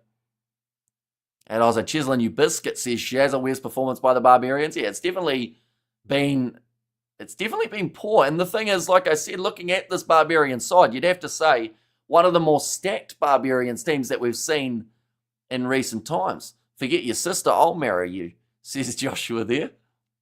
And your pronunciations are impressive, says Kim. Thank you very much. Another line out here for South Africa with 6 minutes remaining. And I feel like at this point in time, it feels like, of course, we've got our result, but are the Boks going to bring up 50? I would say yes, with the way that they've been going. Oh, it's going to be knocked on there by South Africa, which does now bring a Barbarians scrum feed. It looks like the rain is once again pouring down. And we have got there, we'd like to see you in a commentary collaboration with the Rugby Guru from South Africa. Fun fact, our first ever collaboration on our channel was with the Rugby Guru back when we had, I think we were on 80-something subscribers. And he was closing in on 1,000 and he was willing to do a video with us. So I do keep in touch every once in a while with Johan. He's absolutely killing it. He does the Afrikaans commentary, which is pretty awesome to see. But yeah, first ever collab of the channel was that, man. By the sounds of the comment, let me book your wedding trip, Hamish, says Carlin.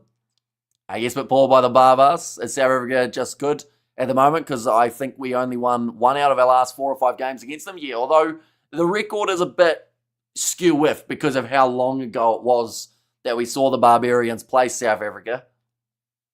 Do you get some sort of discounts, Carlin? Because, prices to go to South Africa are very expensive from New Zealand. Who's got the ball? It is going to be the penalty going the way of the Barbarians, which brings Josh Jacob into the game to be able to kick this one into touch. Still 4.5 minutes left. And even 60, says Mohadeen. And so we win again. Here, Bananas stand again. The losers. Says SC. And come visit Gordon's Bay. Google it. Western Cape, says Shazza. I smell that 50 coming, says Zany.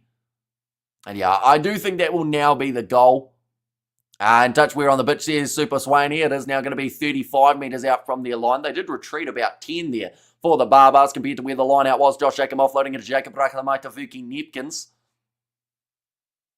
He has been shut down pretty well throughout this one. Message me, says Carlin, and there as well. And Cheslin, one trial. Please, my baby, says Marlene. Okay, no advantage. They are going to go back now. It was Reinach looking confused at why people were being a bit mean to him, but it's because he was trying to tackle Whainanuku after the penalty. And one more try will be the same score as British and Irish Lions versus Western Force. Yeah, I do think that there's still time for one more try of some sort here. It sounds like some how good the Springboks are. Never fear while Rassie is here, says Bevan. Now around the halfway line. Another line-out chance for the Barbarians. Vincent Chichuka could get man of the match. He could do. I would say, though, for me, Cheslin Colby, don't get me wrong, because Vincent Chichuka hasn't played in this type of level of game before, you could probably argue that you give it to him, but I just feel like Cheslin Colby's been just too good to not give him it, even though he's used to getting it. Josh Jacob can't quite find the gap. Thought about the offload. Marco van Staden jumps on him, and another penalty goes the way of South Africa. Who would you say is stronger, this team for the Barbarians or the Lions that played today? Lions 100%. What time is over, says Jay Fly. Only another 2.5 minutes remaining. This last 10 has really dragged on, and I think that is because of the score. Another advantage going the way of South Africa. Just very ill-disciplined now from the Barbarians. Cheslin Colby plays halfback. What hasn't that man done? Mani Libok does a cross kick. It's lost about 30 metres. So they will go back. Jan-Hendrik Wessel gives him a tap on the shoulder. Mani swearing about it. He wasn't happy with that kick. As Rusty always says, it's not about the best players, but the right players. This game proves it. Barbar stacked with great players, says Viv B. Thanks, Hamish. Commentary is excellent, says Aloy. And there as well. Yeah, David Ribbons, man who has been penalised for that one. Thank you for your great commentary. You're a go-to channel of some of us who don't have access to the sports pay TV channel, says Victor. And like I have said, we are going to be back for all of the bot games in the near future. In fact, we're probably going to cover every single bot game right through to the next World Cup with a little bit of luck. Only 6 days a week. Says Shazza, since the match you started, who did you think is now win, Barbarians or Springboks? So my original prediction was a 60-point game. And if I had to pick who was going to win, I said the Springboks. But that's such a broad prediction, so I can't really take any sort of credit for predicting right, because I pretty much backed the favourite and said some points would be scored. Now, if there was a try now, that would actually take us very close to that 60 points, but I didn't pick how many each team was going to get. Thank you, Hamish. You've been great again, says Stuart. And where you watch the game on? I'm watching on Sky Sport 2 here in New Zealand. And yes, Cheslin for man of the match, says Shazza, now currently 5 metres out from the try line. South Africa again in a great position with Manus van der Merwe. Gets it in. Nicely taken by Jean Klein. Looking for that rolling ball. Manus van der Merwe, a little bit of a surprise in that Springbok squad, seeing as he hadn't been playing in South Africa, instead playing for the Scarlets in the URC, trying to get that ball out of the back. Jesse Kriel, tackled by Hoskins. Tutu does drive him backwards now. Off to Franco Mostert. Reinach. On off to the left, rush defence from Joe Marchant, who ties up the legs of Jan-Hendrik Wessels. Reinach again tries to snipe round the side of the breakdown. Getting in that breakdown though, Lachlan Boshier does win the penalty. 50 seconds left. Do they have one last crack? Oh, Josh Jacob dropped the ball again. Before the match started, who you think was on score for the first try? Now, it's a bit controversial, but I do believe I did say Malcolm Marx off a rolling maul. But I said afterwards that I didn't think it would be too likely that they actually go for that maul. So it was kind of right, but once again, because I'm too indecisive, I pulled out. So I kind of shot myself in the foot there. Thanks so much for the great commentary. No worries at all. Of course, we've still got 15 more seconds left of this match. Maybe one more try on the cards. Peter Umaga Jensen, what's that? He's just given the ball straight to Quagga Smith, who will kick it into touch. It does now mean that it will be the line out for the Barbarians, so I'm sure we'll just want to get rid of this game now. At least the Bars got the try, says Hori. Along to the game ends. about probably 5 to 10 seconds if this line out is successful for the Barbarians. Thank you for your effort and bringing it to us. Well done, the box. Says Digital Fly, I love your commentary. Says Rhea. And there too, but Ricky Riccatelli ready to throw it in. Well claimed by David Ribbons. Josh Jacobs Tutu tries the little chip in behind it. Sits up for Leicester Whananuku. Little bit of a lucky bounce. Here comes the offloading of the Barbarians. This is more like what we're used to playing, or seeing them play, I should say, for a Barbar side. David Ribbons close to the sideline, trying to bust through. And off the feet for Juaga Smith. Hoskins Tutu. Tackle well, Barbarians. They don't want this game to end. They're going to keep on going.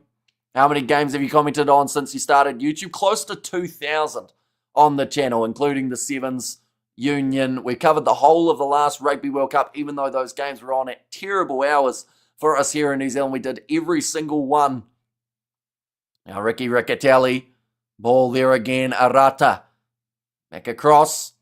Good defence at the moment for the South Africans. They won't mind this. Getting a little bit of late defensive training for this match. Whananuku offloads. He's been driven down very hard by a two-man tackle of Reinach and Smith. He's ended up with the ball. Cheslin Colby now for the South Africans. They'll fire it back across. They want that 50, and they're on the verge of getting it. Jesse Creel goes off to Kurtley Arnsa down the wing, cutting back inwards. Thought about the offload, but he's tackled by Lachlan Bouchier, who once again all but got the steal. Now, Jan Hendrik Wessels ready for it on the inside. Cobus Reinach, cross Jean Klein. Reinach going again to Andre Esterhuizen, and there was a big hit. He might have been hit a little bit high though. Now kneeling for Shear. Oh, through the hands of Marnie Libok, going on the outside to Damien Diolende, and that is the half century for the South Africans. And 52 points to 7 with the kick. Still to come, the last statement, the icing on the cake. They wanted to be the last team that scored the try in this game. And that is exactly what they've been able to do. Did you cry when New Zealand lost the World Cup? I did not. We actually have our commentary on the channel in those final moments. I probably looked far too happy to be a New Zealander, I'll be honest. I got quite a few hate comments across the next couple of weeks because people thought that I wasn't going for New Zealand. So good to meet you, Hamish. See you on another one. Great commentary, says Carlin. So yeah, thank you very much for tuning in. I'll have to get that Kiwi Lads Instagram all sorted and find the password so that I can go on to that. From South Africa, but in Sudan. I watched the whole World Cup with you, and I continue watching, Hamish. You have a face for YouTube. Says Marius. And Marnie Libok straight down the middle with the kick. That's a little bit of a statement there. Too good win for the Box. And great Box says Sakabula. And there, when is your next game? So the next game I'm covering will be in 20 hours' time. And that is actually a match involving the junior Box. The under-20 South African side taking on Australia in the first match of the under-20s World Championship competition. We will be covering that one on the channel too. So, of course, be sure to stick around for that matchup. But nonetheless, I do thank you all very much for tuning in. It's been an entertaining game between these two sides. A straight arrow, looking forward to Hamilton. Come visit west or east from the US, whichever way you fly. And thank you very much, Hamish, says Alejandria. And there as well. And also the Bok, says Sonia there as well. But yeah, very strong performance in this matchup. When do you sleep? I mean, I'll probably sleep in about an hour or so, I would say. It will be 6 a.m. at the time that I decide to sleep, but we'll get some sleep. We'll be ready to go for the 1:30 a.m. kickoff. Thanks for the commentary. Enjoy the watch along. Says 85. Thank you very much, mate. Greatly appreciated for your generosity. And thanks so much. You are fantastic, says Karen. The exact same score as the Lions game. Yeah, so a common score for today. I also saw a relatively high-scoring one between the Māori All Blacks and Japan XV. So hopefully that trend continues for the weekend, but hopefully a bit closer between South Africa and Australia in their matchup taking place tomorrow. Thanks again, Hamish. As always, well done. And Bok is the best. Says Tamarin, and Diolende is one of the most underrated players in the world. He is exceptionally talented, hardworking, such a consistent player. Says Viv B. And thanks, buddy. Says WLK. And there too. But in terms of what is coming up, ladies and gents, for the South African side. Of course, getting themselves the big victory over the Barbarians here. Their next game will be up against Italy. That has taken place in less than a week's time. Of course, that says 8 days, but that was at the time that I did create that. So, yeah, less than 7 days. We will get to see them face Italy once. Then they face the Italians again, and then Georgia as the last match for the South Africans. Then we move on to the Rugby Championship. Less than 50 days away now till they go head-to-head with the Australians. And, of course, those 2 big matches up against New Zealand on New Zealand soil will be 2 to keep a close eye on. Brilliant approximately my sick bed. Recovery from old rugby injuries 25 years ago, says Andrew Small. Yeah, I do appreciate you being here for this one. I hope you enjoyed that, Hamish, says Reno. It was a more one-sided game than we would have liked, but at the end of the day, it was a very strong performance from South Africa. They could only play what was in front of them, and, you know, the Barbarians never really gelled. They never showed up for this contest, unfortunately, which can happen. At the end of the day, you put in a group of players who have been together 1 week up against a World Cup winning side. Yes, they had their few players change, but Chisel and Colby was absolutely incredible in this contest. The fact that every time there was a break in that second half, Chisholm was somewhere near it, or he was the man running through.